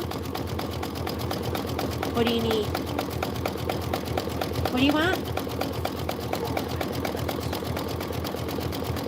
What do you want to eat? Oh, you did? Hey, Violet, I have those, do you want me to get the tempura shrimp too? Put that in there. I watched this video and they bought tempura shrimp from Costco, the long pieces. They were like this, like these big ones. And then they made like sushi rolls with them. And I was like, oh, that looks really good. So I ordered them. But we're going to make musubi with tuna and Kewpie mayo.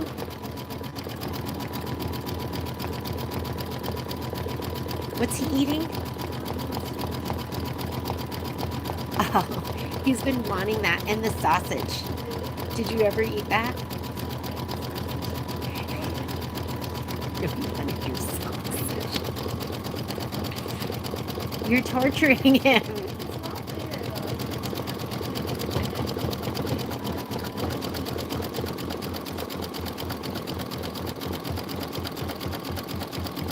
So we get stuff for the kids, and Violet eats it really slowly, and Kai eats it super fast. So then Kai's tortured because Violet has it in the fridge, but she'll eat it over the week where he'll eat it like immediately.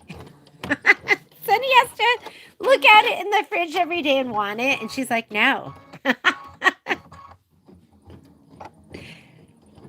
I think that's funny.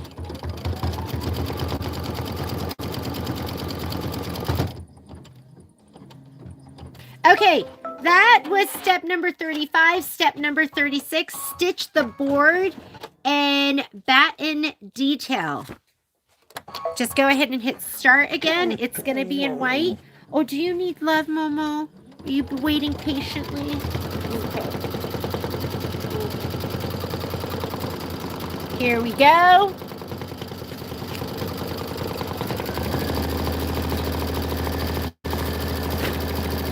And this is just a little bit of contrast. Looks good.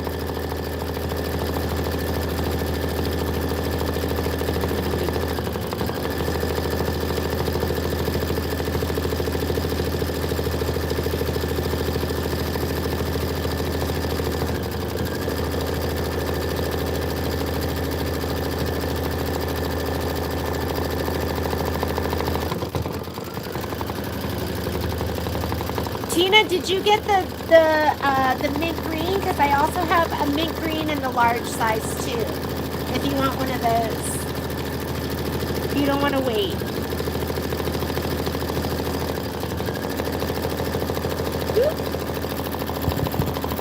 Hang on a second. I'm going to move this to the side so I can plug in my laptop, which is dying. Oh, shoot. There we go.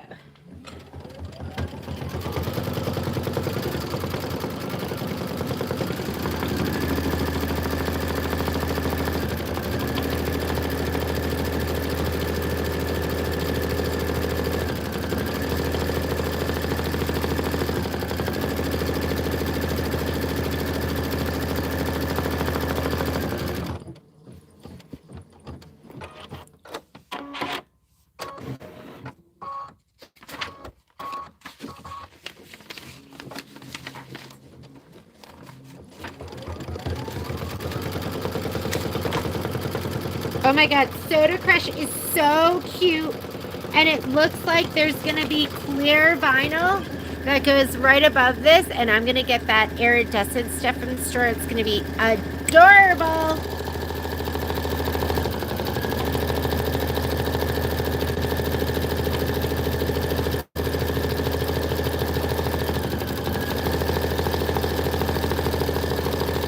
And you're going to need your embellishment kit for the embroidery felt. It looks like there's, from your embellishment kit, you'll be using embroidery felt, clear vinyl, and white applique glitter.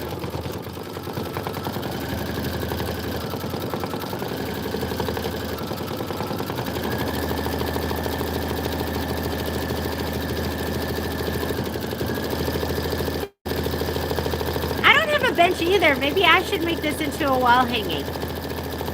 Should we wall hanging this? Make it into like a long skinny?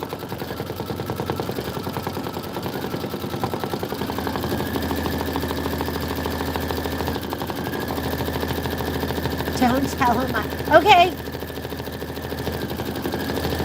Tina, you just forget we even talked about it. And then it'll be a big surprise.